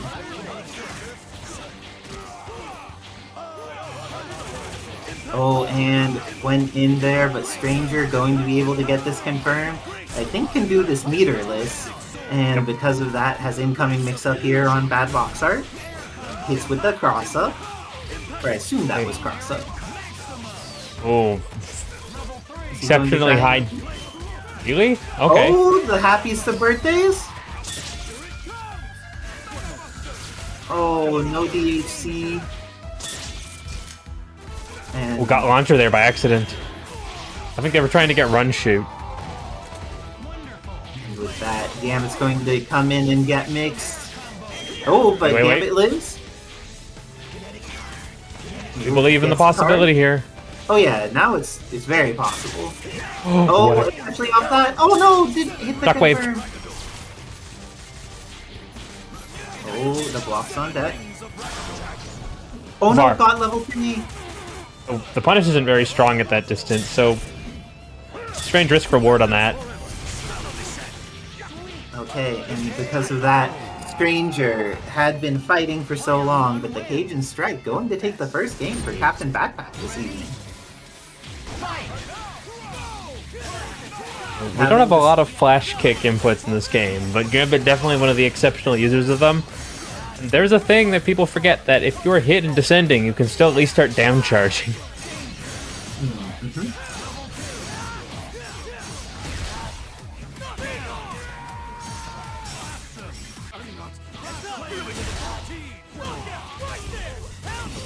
He is not a fan of there being shitting on the pet adventures. So, it looks like Nero is a pet of nothing right now. He may have some wings, but he is not a feathered friend. He is going to actually get hit after that drop, and Backpack has the combo in the corner. Goes into Rush. Reset. Rush reset. But no DHC into Gambit. Oh, that caught both. What a retaliation. Playing great in the neutral there, Backpack. Ooh. Yeah, that's not going to protect. He almost killed HUNK. HUNK is down to a pixel, and that means that if Gambit gets the chance to play, he can make this go, oh no, got another. Same problem. Level 3s are betraying Backpack today, my gosh. That very much could have been their second game. Tied up 1-1, but Backpack going to get right back into this, same with BLACKxAKATSUKI. Yeah, the input for card can sometimes be really annoying in motion. And Backpack's been making great use of the 5H in order to do damage to this Nero. Didn't end up building enough meter to get the DHC. Oh, but the mix has been real, but the confirms have not. And Backpack getting the hit here. Confirm on Backpack's side. It felt pretty real to me. Making sure to not get over-involved in bad situations, but HUNK's gun, too solid and leading into the TAC. Bounces, hits for days.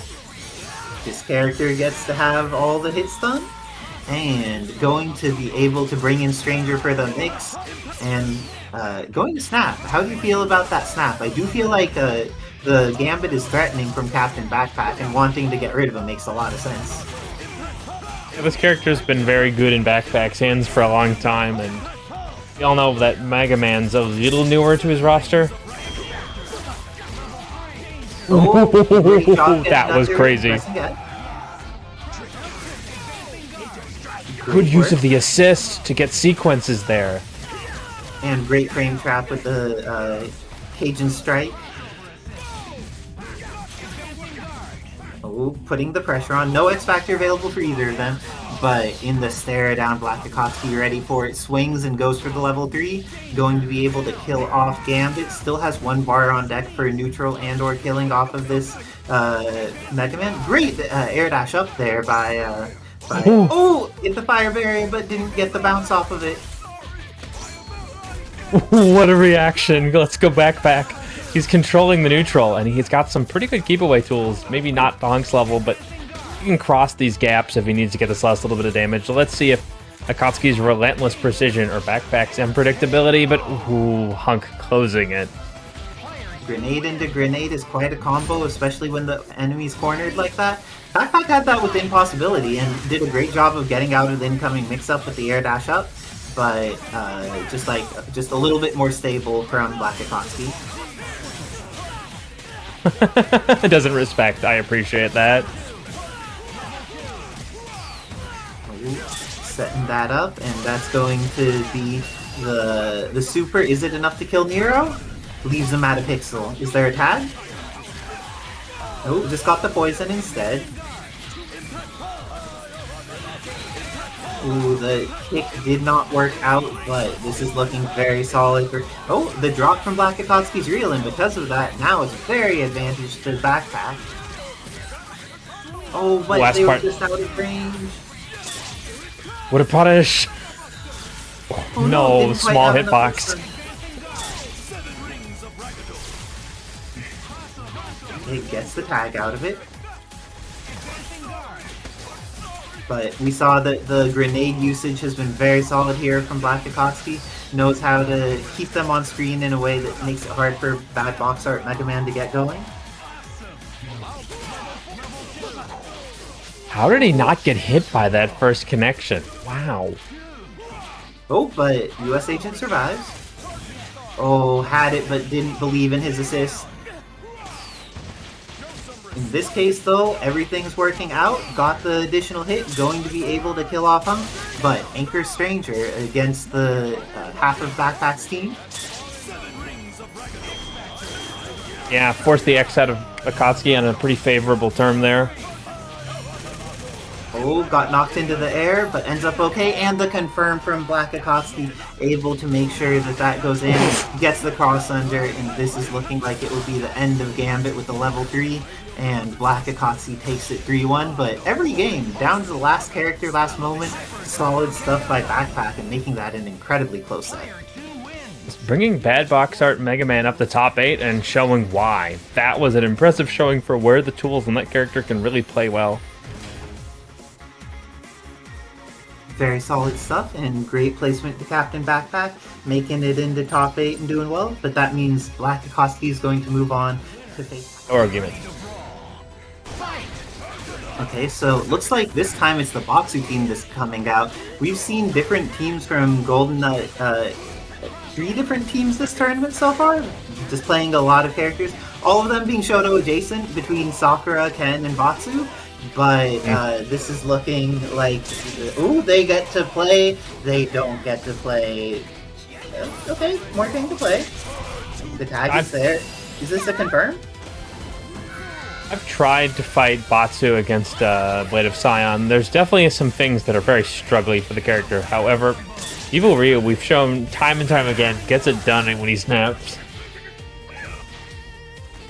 I'm still entertained that Servbot has the Rocket Raccoon advancing guard sound, because he sounds so disgruntled since Rocket Raccoon doesn't take no nonsense, but the rest of the time he sounds so delightful. Oh, but this is not a delight for Evil Ryu. His heart is too full of darkness to be ready for it. But with Servbot out of the way, there's not going to be any more of these loops.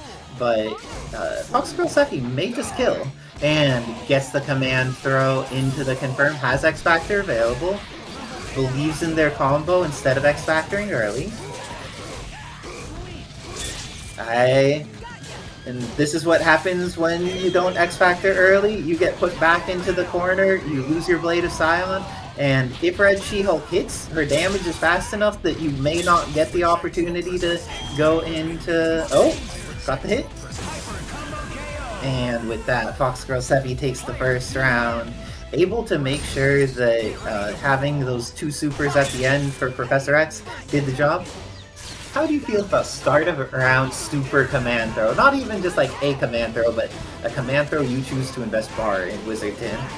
I think it's an exceptionally good idea, because we know for a fact that most of Blade of Scion's openers are all grounded. Their ability to adjust their opener once they've overcommitted is non-existent, so it looks gimmicky, but I really think you play to the opponent's strengths, and his strength is being grounded, so throw him. Oh, invest the X Factor to kill off Blade of Scion. Let's see if this ends up working. Oh, Servbot was able to come down with the butt of his own. Both Red She-Hulk and Servbot users of the gluteus as an attack tool. Oh, did Servbot just not get OTG'd by the Sway? I think so. The Sway is like a big arching hitbox, so I guess right below her elbow isn't a hit surface. That was unique, but oh no, drop into drop. And this time it looks like GoldenNut ready for this drop, ends up going into the Evil Ryu. Do they get the confirm? Kills off Professor X before he could end up transforming. Now, Dark Servbot, definitely a character that has... Oh! Wasn't in time, and is facing the wrong way, and because of that, GoldenNut going to kill off Servbot, and ties it up 1-1 against FoxGirlSephy.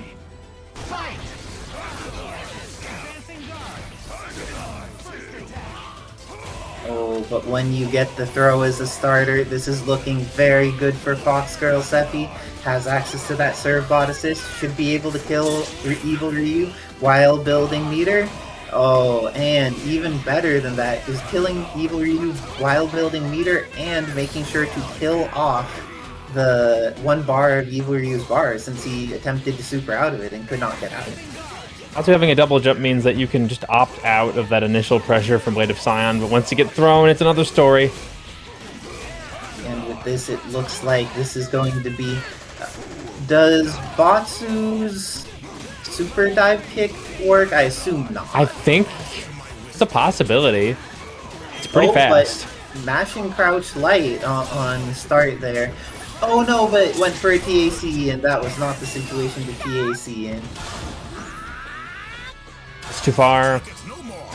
Outside of the range, and with that, the DHC through is going to work out for Sephy. Is this close enough? It is. And with that, quick end of Servbot. Let's see if this is going to work in mixing up Blade of Scion. Oh, the armor on the back hit. That's so unfortunate. FoxGirlSephy not investing X Factor again. Let's see if this time they get the combo. No, Red Shield falls out, but the American reset works. And GoldenNut. To the well they go. Do you think we're going to see the Ken come out? Or Red Shield moving to the point position? Or maybe Ken's on point, but just using her as a starter. There was efficacy on the command throw at round start, but let's see if that's a thing to go for again. Actually, holding back. Gets the air throw and going to be able to get a lot of damage on Blade of Scion. Out of throw starter. I think that she will need to use all the resources if she wants to kill. Oh no, the launcher was unsafe and easily thrown there. Yeah, tonight people are not doing combos. It's one of those cycles. But even if the net can be rough on some folks, they're still doing the best they can, going to be able to take out Red She-Hulk, and now this is looking very bad for GoldenNut, but very solid for FoxGirlSephy, making sure to just use their ability to get around these projectiles.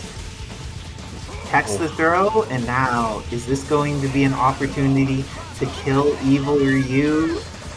It looks like it. Oh, I'm not quite sure how Evil Ryu got the weird forward tech situation there. I'm considering how buggy capture states are in this game. I don't know, somehow momentum was maintained or something. Got to the other side and didn't get hit by the armor. Oh no, it doesn't work on Servbot. He's too short. And with that, FoxGirl. Let's see. Looks like they both decide to start this matchup relatively far away.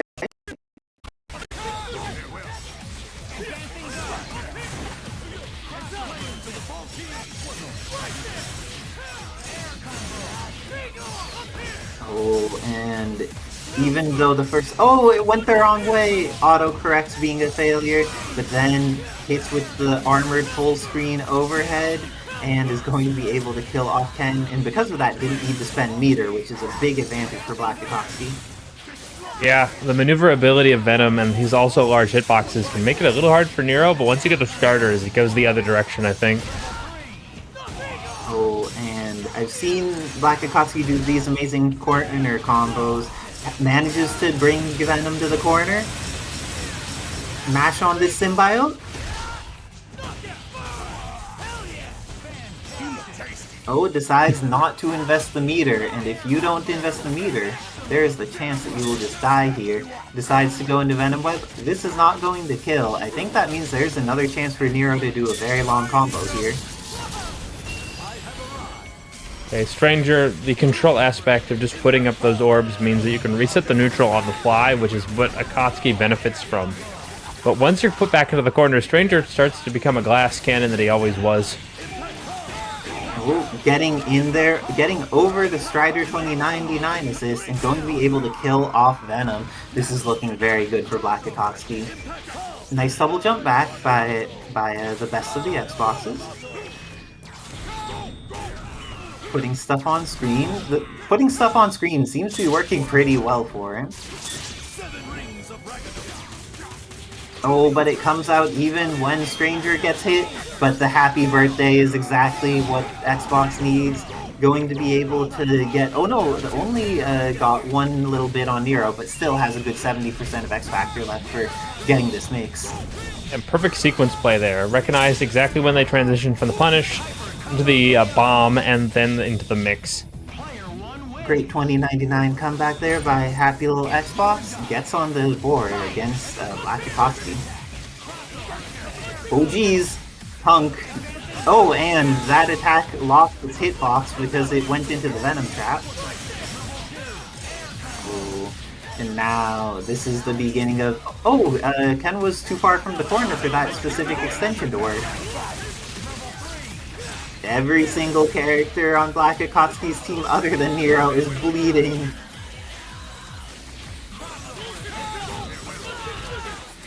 Oh, got the hit, but the backside of Tatsu did not catch that time. Sometimes the backside of Tatsu has a decent hitbox on the explosions, but uses Cabrera in order to potentially get out, or just uses it to mess up Ken a little bit. The thing about Tatsu is because it moves so fast, sometimes the back half isn't present because you just transition to the next animation so quickly. Meantime, these animations are a lot harder to transition to quickly because he's just going to rev up this damage. Building so much meter in the process, but doesn't quite have the link there that they desire. But fortunately for the happiest little Xboxes, their assists have gotten to fully recover, they're in great shape, and also has the hit on Venom. It may be all up to 2099 again, but we're going to see a lot of combo before we actually see that. Okay. And has the Gerbera, which helps him with both air movement and also gives him some amazing supers.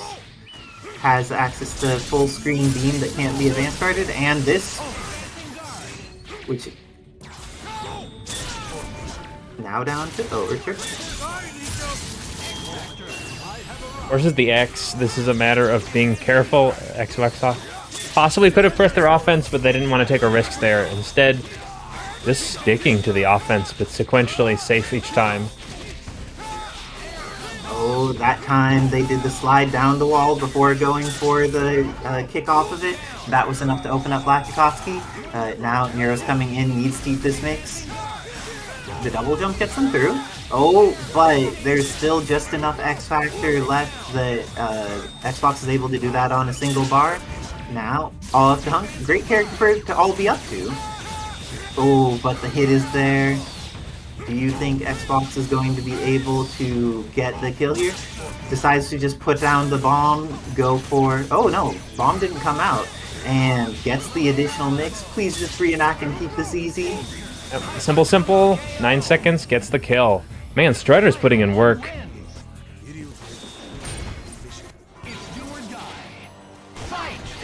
Very solid stuff. So, with that, best Xbox up 2-0. Largely off of the work of their amazing Strider 2099 getting the job done. Oh, hit both of them? Oh no, couldn't confirm it. Didn't invest meter. Using that very solid blue rose assist, able to get the shots off, but it looks like Ken is potentially going to go down close enough to the corner to make this work. Not quite close enough to the corner to make it work. And going to kill off HUNK if possible. Does not, and Venom gets caught too.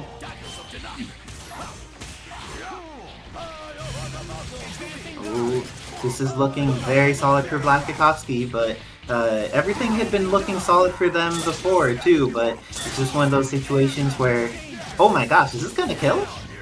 What in the hitbox interaction was that? He was way off screen. The Venom web goes pretty far in every direction. It is a giant sphere. The hit spheres are definitely real for that one. Little big bodies. Oh, capture state actually works to prevent Nero's armor. Haven't seen Venom throw in forever. But Nero here still alive and using the explosion. Then going into this is gets the X Factor out of BLACKxAKATSUKI. using some assists. Oh, and now even though there's the appearance of the web, it's not really there. Oh, but the hop is going to kill off Venom. Does Strider survive the incoming? He does, but oh, the actually gets another chance here. Oh, late explosion. That's so unfortunate. Still, was looking okay. Indeed, that was almost a potential 3-0 for the Xbox's 2099, but instead, clutched out by BLACKxAKATSUKI, manages to keep things alive and confirm off the grenade and make it work.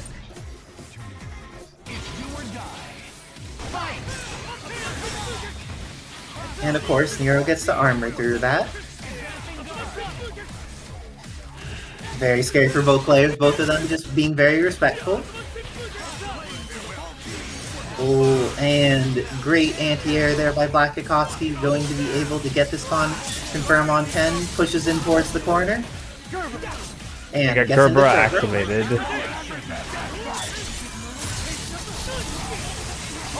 Ooh, hits both of them. And the overhead, it looks like Xbox is not necessarily ready for that to be overhead. Oh, but falling in with buttons is something that Xbox is totally ready for. Going to invest the Venom Web. This does not kill Nero, though. He is too healthy of a quarter demon? Wait, I don't know who Nero's mom is. Nobody does. A quarter is the assumption. Okay. If we have any DMC educated folks in chat who are like, this is the specific mom of the hero, let us know, but uses the snap, this is very solid, and invest the X Factor to make sure this 2099 dies. Very solid decision making here by BLACKxAKATSUKI. Wait, incoming? Has armor, so can handle it. But this means that 2099 lives. Oh, but Venom probably will not. Okay, 2099 is very low life here. Oh no! Pressed a button. And with that, BLACKxAKATSUKI getting more and more stable every game. And now it's up to a game 5. Oh, almost had the confirm there. But this time, the confirm is on deck for a happy little Xbox, going to get the knockdown. Ooh. And just respecting the armor by not being there is always a good strategy. Oh, and frame trap into Devil Trigger. Great decision by BLACKxAKATSUKI. That would have been unsafe, but instead, they got to get a combo. Gets a punish through it, though. Xbox is also looking more and more stable as this match goes on. He's getting hit by less things from Nero. Oh, went back into the Devil Trigger and brought in Stranger. Nero regaining lots of life in this context. Oh, is this going to be enough to kill Stranger? Oh no, missed their OTG. Ooh, almost got that. He wanted Venom Rush after the hit, but it was just out of the hitbox range for that. Akatsuki, one of the players who's been hitting their combos decently more this evening, but not that time. And going to be able to get back in with Nero. Ooh, almost a confirm. Very solid stuff. Gets the Venom Rush in there. Gonna work. I think that could have just been let rock, but looks like because of that, every character on every team still alive in this game 5. Pretty solid stuff. Most stylish interaction I've ever seen. Gets exploded into another super.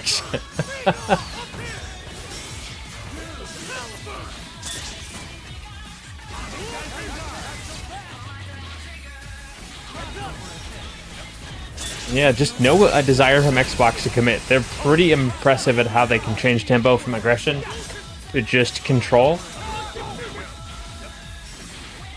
Oh, and Shattercoin actually had the lore. Unnamed member of Order of the Sword is for Nero's mom. Thank you, Shattercoin, for the information. But let's see. Now it's actually looking like time may matter a lot here. It's down to only 18 seconds left. Oh. And X Factor invested by BLACKxAKATSUKI going to be able to kill off Venom and have the incoming mix up on 10? This is an interesting strategy. Spending X early means that while it's going to run out, you probably have the clock advantage, but that said, 2 or 3 gives you a huge amount of advantage. Oh, and the time please. Reenact, please. Okay. It's faster. Yeah. Kills faster. Just run. Why are you in interaction range? Oh, in the corner you can't back throw a stranger, and because of that, happy little Xbox is going to eliminate BLACKxAKATSUKI from the tournament in an amazing Game 5 on the stability of their Strider 2099. Very solid stuff. No. It sounds like you have a different opinion than me on Teddy Meaningful. But different opinions here is your opinion that Orange Hulk will live? Oh, he did. Is your opinion that either of these two characters will live? No. You let them live as Hulk, it seems very unlikely. Just because of this insane DHC damage. And with that, it's all up to Solo and Bison against this full team from Kid Legend. Things looking solid. Oh, but Ed, X Factor's at a good time. Gets the follow-up. Going to be able to kill for a single meter. Orange Hulk torn apart. Oh, Backpack with the Captain Ginyu and Android 16. Those characters definitely have some cool stuff. Though maybe we see some Ginyu type nonsense with this Zahir character coming out in Avatar Legends. Oh, but Bison solo against 2 characters. Oh, gets the hit but doesn't quite have the confirm on deck.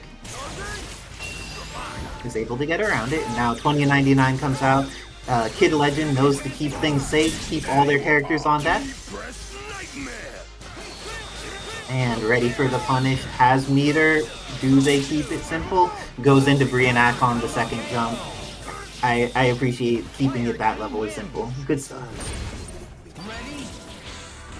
Oh, looks like we have multiple Broly enjoyers in here. Speaking of Broly, instantly into the big arm strikes here. Kid Legend does not want to let Ed build space. It's a pretty smart strategy when you realize he is probably one of the scariest mid-range players in all of Palette Swap. Oh, but this time Cyclops did not immediately die, but Bison might. Looking very solid for Kid Legend. Oh, and going to get in there. Should be able to kill off Bison. May be able to do it meterless. Probably going to need 1 bar. It doesn't need 1 bar. Very solid stuff. But Dark Cyclops. Oh, got hit. And Ed didn't invest in X Factor. Oh, he is playing from West Coast.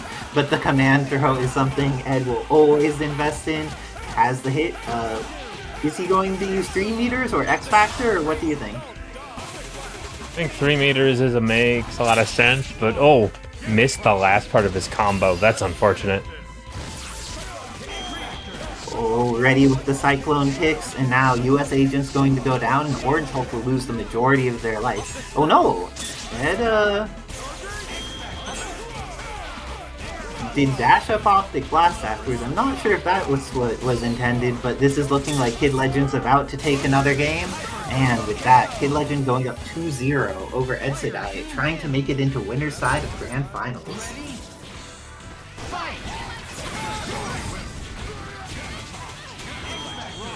Wow, you've barely given them a second to breathe, and it's just that. You understand that if Gene starts the neutral, you may never get in.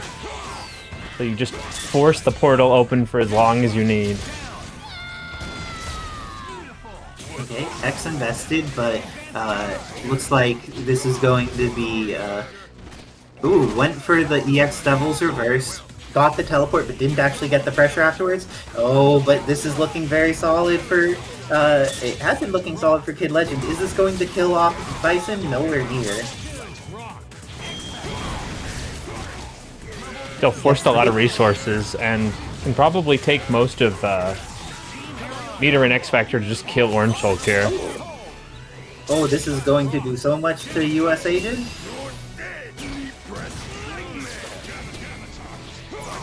Okay, X-Factor usage ended up being pretty solid for both players. They got a lot of value out of each thing.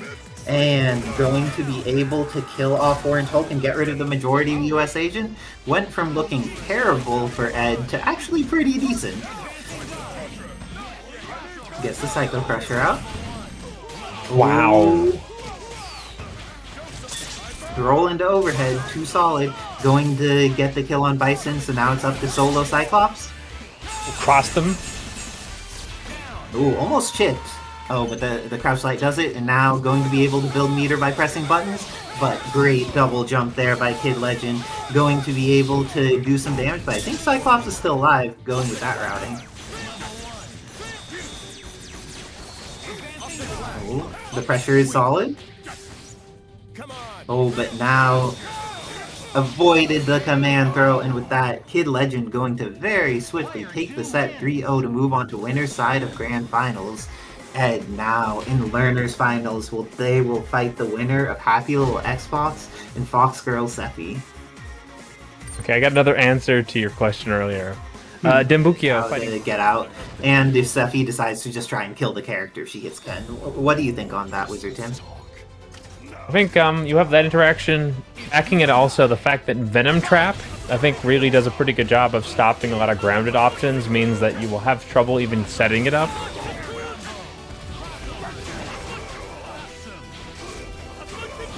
Oh, what a great way to get around knowing that she likes to armor there. Oh, She-Hulk is in Fantastic Four? I remember being exposed to that being true, but I have no idea when it was or what cycle of things. But Blade of Scion here, down to half health, but it doesn't matter if you're at half health, it just matters if you have any health. Oh, but might not have any health shortly. Okay. Able to get the kill here, and now Servbot coming in, but Sephy also able to do nonsense with Servbot, Professor X. Oh, was Ken too close to the ground and ended up being forced into a knockdown state instead of into the capture state there by Servbot? That was very odd. If chat can confirm, I think that happened, and if so, that's probably worth knowing for Tree Wiz.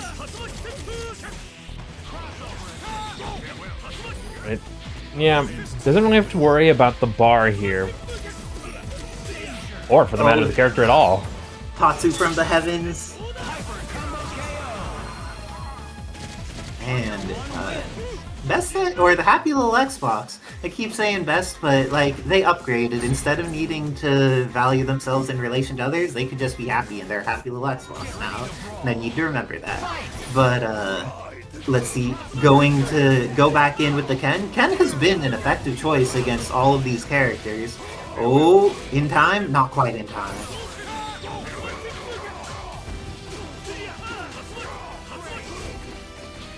Okay, getting in there, going to just chuck out a beam, try and keep things...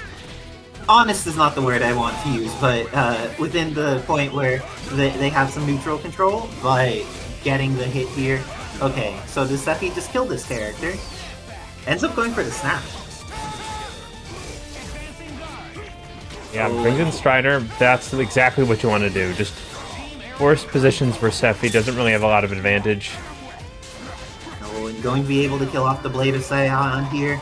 And this is with only 2 meters on deck, so Professor X, one of the things about Servbot is their life is very small, so if they get hit, they do not build you a lot of meter for getting that bar that Professor X needs. You really do need to just get the hit if you're Servbot, or else you're not going to get enough bar. Oh, is this that high in the air? Has the super jump confirmed? Not quite. Possible, but not consistent. Oh, but the throws continue to be on deck for FoxGirlSephy. This is looking like they will 100% have the meter necessary. Instead, they get the kill, which is also very good.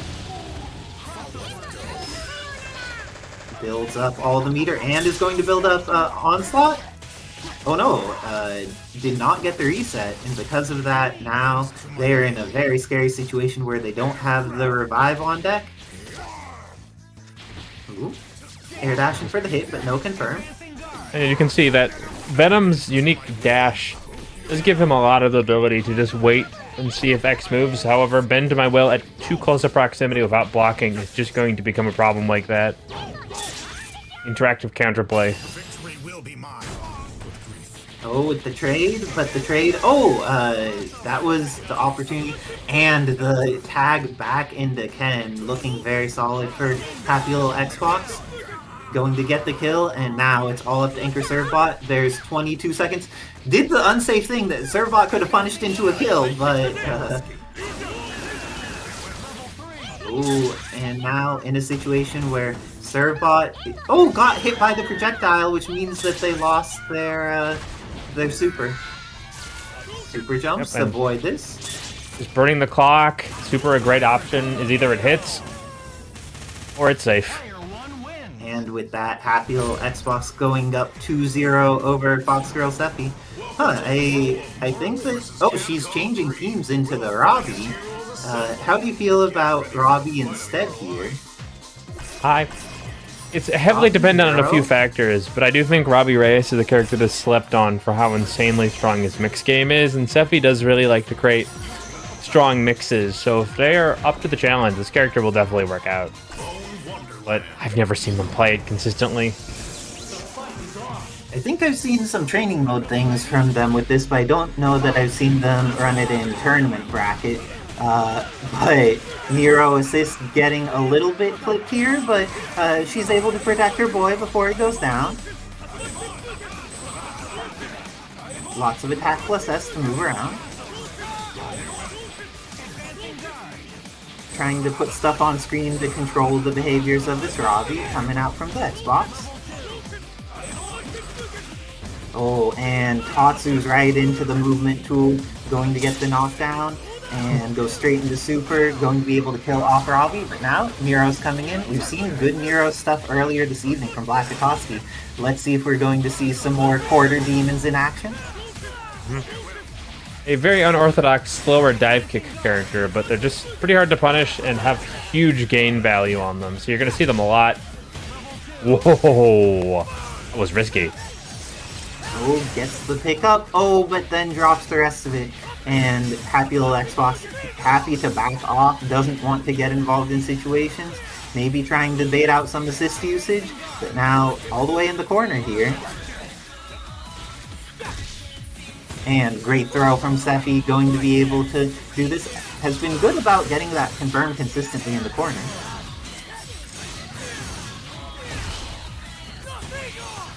Scaling, fighting them a bit, but they're going to build a lot of bars, so let's see if they can transition to a kill here. Oh no. Hold the meter. Oh, but double trigger is unreasonable, that's right. You could react to supers, it's invulnerable and can be done on there in the ground, and has a hitbox and a save. And it's not, like, no super flash either? Yeah. What's its weakness? I've not found one yet. Just that you can't build meter during it, and Nero really likes having meter. But... And you can't DHC into it since it's not actually super, but those are kind of the only things that aren't amazing about it. Light Legion, thank you. Always scary pattern sometimes. Oh, but looking like great job adjusting with the Brianac. Has X Factor, but doesn't invest it. There's only a remaining 17 seconds left on the Marvel clock. Shout out to Hamon. Hamon was one of the first people to really push Anchor Rashid to its upper limits, so let's see if Foxy is another student of this character. Because otherwise, it's going to be pretty hard to catch up to how clean Xbox is playing right now. Oh, got the hit, but doesn't have the confirm on deck, and now X Factor running low. Strider recovers after that, so they're fine. And Sephy gonna let it. Sportsmanship. Understands that it's over. Sephy regarding, and I appreciate that Sephy let it play out instead of pause quitting or whatever. Let your opponent get their well-earned victory, especially if it's by timeout.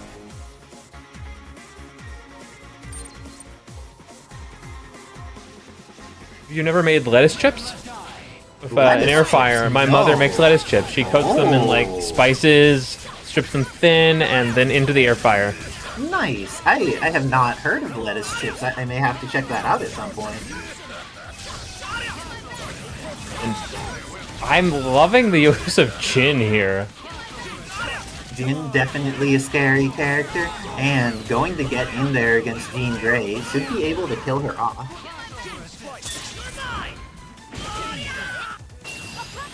People appreciators of the Korean food in chat, as they should be, because Korean food is magnificent.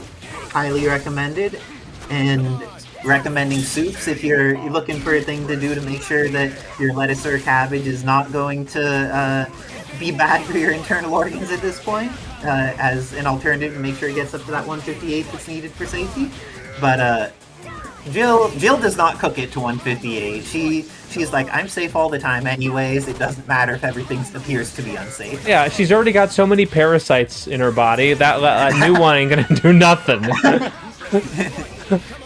A Jill sandwich is amazingly resistant to Cyclospora. It's interesting is technically Jin struggles with keep away, but the humongous damage output they bring means that they're still kind of an ideal choice if you're fighting a mid-range specialist like Ed, who's going to kind of grind the clock on you. Oh, Ed bringing it down, Tanker versus Anchor in this point.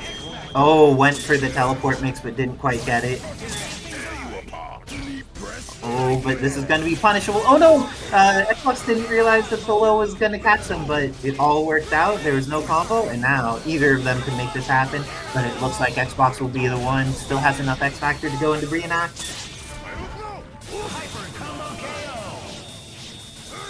Player 1 wins.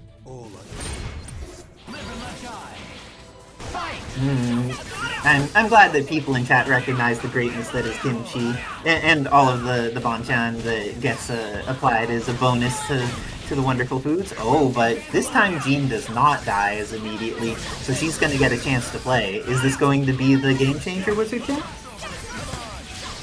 I think there's a good amount of counterplay from both players. They said Jin, when you finally corner him, suffers pretty badly from projectiles, but it's the fear of his explosive damage output that's even giving Ed, say, pause to his playstyle. And Ed adjusting his projectile pattern, but there was... Ooh, this could totally kill off Cyclops. Well, no, DHC'd too early, and Ed knows how to get around that, going to be able to kill off the S.T.A.R.S Jill, and this combo will last long enough that Cyclops will also build back a decent amount of his red life while Jill is dying. Still has ground bounce. And with that, S.T.A.R.S Jill goes down for 2 bars? 2 bars, okay.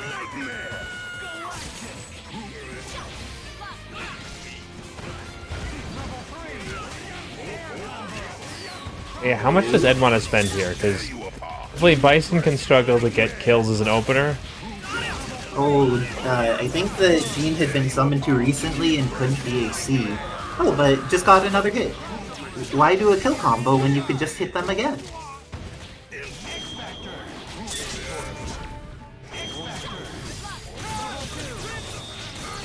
Oh, but 2099 in X Factor, both of them, the X is activated, but that Psycho Crusher. Oh, Psycho Crusher into field, I think this just kills. And with that, the Psycho Crusher was a great choice for a poke. Edsadiet tying it up 1-1.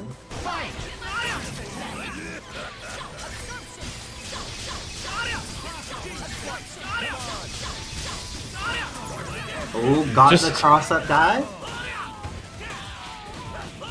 There's a bit of a risk to doing that. That said, I think Ed's becoming, let's say, concerned and not challenging a lot of the air-to-airs. Ooh, and this is going to be... Oh, she lived.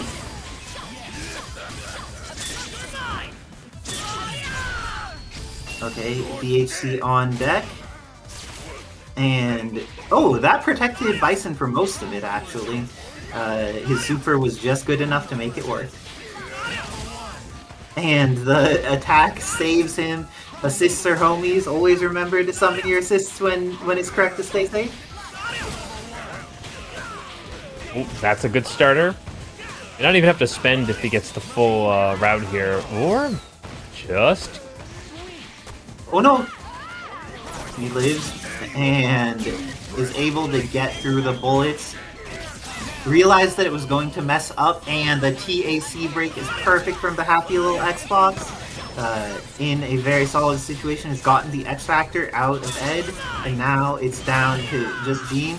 Oh, Cyclops in the back, and incendiary grenade on the ground. Will Cyclops be able to take out a full team without even having X Factor? We've seen Ed do this without X Factor before, but this situation looks pretty scary. It wasn't doing once again, not a lot to challenge the sky, where you see Xbox is taking the most advantage of him, but there we go. Once you start to lock him down, it's a lot harder to get anything going. Okay. Will X be invested? No X. Trying to get control of the ground. Oh, but now, great aim, able to get a few shots in on her.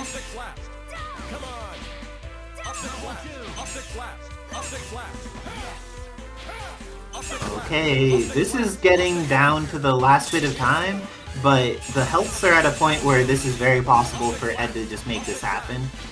Yep, and just keeping the pattern so that you have enough time to react. Him haymakers coming out. Because yeah, that's the game plan. You can see a lot of Jin, a lot of those assist calls, and now it's up to Strider. This is still the mountain you have to climb, because this character has done 90% in some matches for Xbox. Oh, and gets in there. But also, there's only 10 seconds left on the clock. Xbox still decides to go in and is rewarded for it.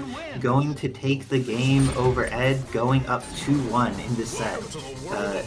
Ed looks like it's time for... is no longer time for the Destroyer of Worlds, the Dark Phoenix, the Jean Grey. Instead, it's time for Carter Slade. Do you think Jin has done bad things in his life? I'm assuming anybody who pilots a giant mecha with Vulcans on it has probably done some bad stuff. Considering I'm a Gundam fan, I'm gonna lead on that one. Definitely one is weighed down by their sins in space. So Carter Slade may be the answer here, getting into Jin's dark history. But let's see how they each end up approaching this. Sticking with the Bison in the center for access to that very solid assist. And the dive kick from the heavens has been working very well for happy little Xbox with the Jin Saotome. Flame Grenade gives you such an insane pressure setup when you get it to pull out like that. And this is looking like it's going to be... Oh, didn't quite get a something and went for another something instead. Going to put some air control projectiles on. Oh, got the shot on Stars Jill. And Stars Jill, if she's started, wins against Carter Slade. But until she gets started, that can be a little hard. And the transition from Jean to Carter, in some regards, it's a worse character. In other words, Carter has a better ability to pick up at distance than even Jean does. And that's where you can see a lot of Xbox's struggles. And now has access to the combination of assists and having their gun loaded. We're seeing lots of slug use by Carter Slade here with Ed. Oh, slid to hit her out of the dive knee. That was bold, Wizardton. That thing has a pretty... That's some King of Fighters right there. Yeah, that... Close C, is that you? Indeed, but... nothing has changed here. The game plan for Xbox is still exactly what he wants. He's got Jin as a damaged engine. He's got Strider now taking point to build some bar and hopefully take control of the Bison, as this character is so good at stealing momentum. I am surprised that didn't hit Jin. Oh, but now Strider goes down and left to just solo Jin. This is a good way to buy some X Factor time, but oh my god, that reaction was prime. And great stuff to Ed using the charge move. A lot of people, or there aren't a ton of Cyclops players, but Ed is one of the people who uses like the full breadth of his skill set, making sure to get the install on to build meter, making sure to use the air version of the charge button move in order to get the bounce for confirms. Very solid stuff. Oh, and the slug connected. Oh, did...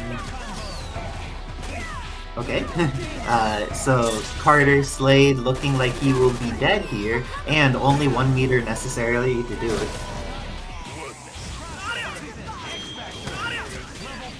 Oh, but X Factor here from Ed, going to be able to kill off Jin Sao Tome meterless.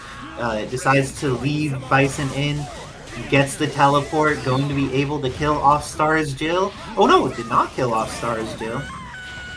But now it's up to Xbox's 2099, but their 2099 does have X Factor available. What a challenge. A good way to start. It's a pretty quick super, so you don't have to worry about burning too much of the clock. Which is the primary concern right now, is how do you make this X Factor last for 2 characters? Going to kill off Bison, and if the hit happens on Cyclops, 1 Brianac can make this work. But now X Factor is going to be out for happy little Xbox, but their mix is real, still gets the hit on Cyclops. Would you Brianac?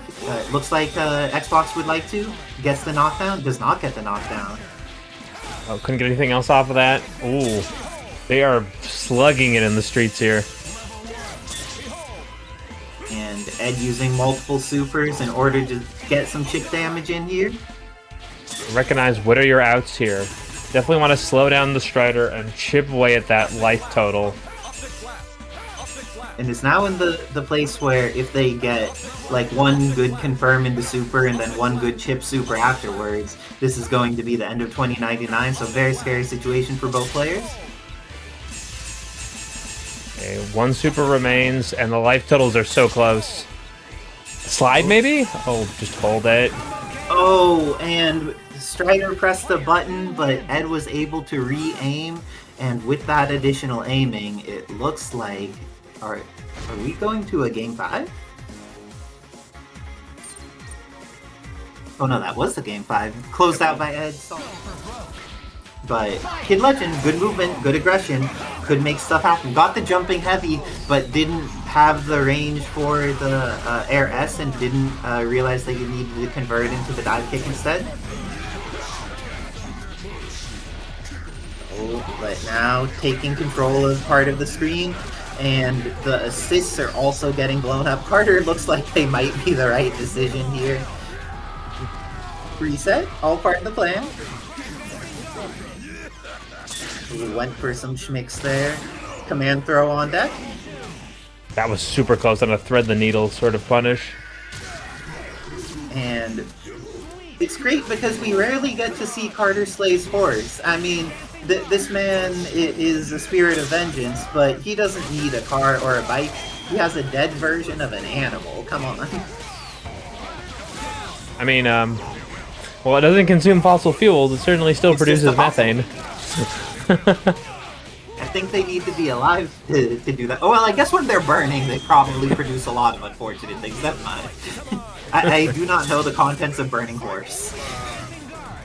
Oh, and it manages to chip out with a Psycho Blast. Oh, I can't believe people still get hit by that, but it always works. It has been very consistently working for Ed this tournament, and looks like the Carter Slade, good decision, because Ed did not win a single game in winner's side, and already has started out things so much better here in their attempt to run it back from the learner's side to get into Grand Finals reset.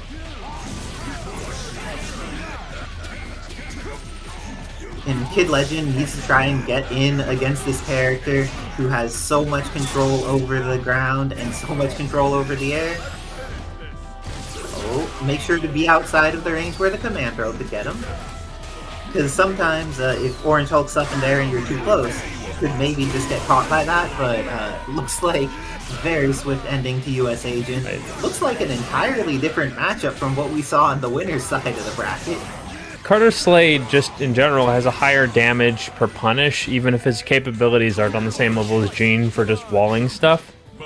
And that's really what it's coming down to, is that Legend's so consistent at his kills per hit that you really got to even your own numbers. Ed's smartly picking this team, and the results have been showing.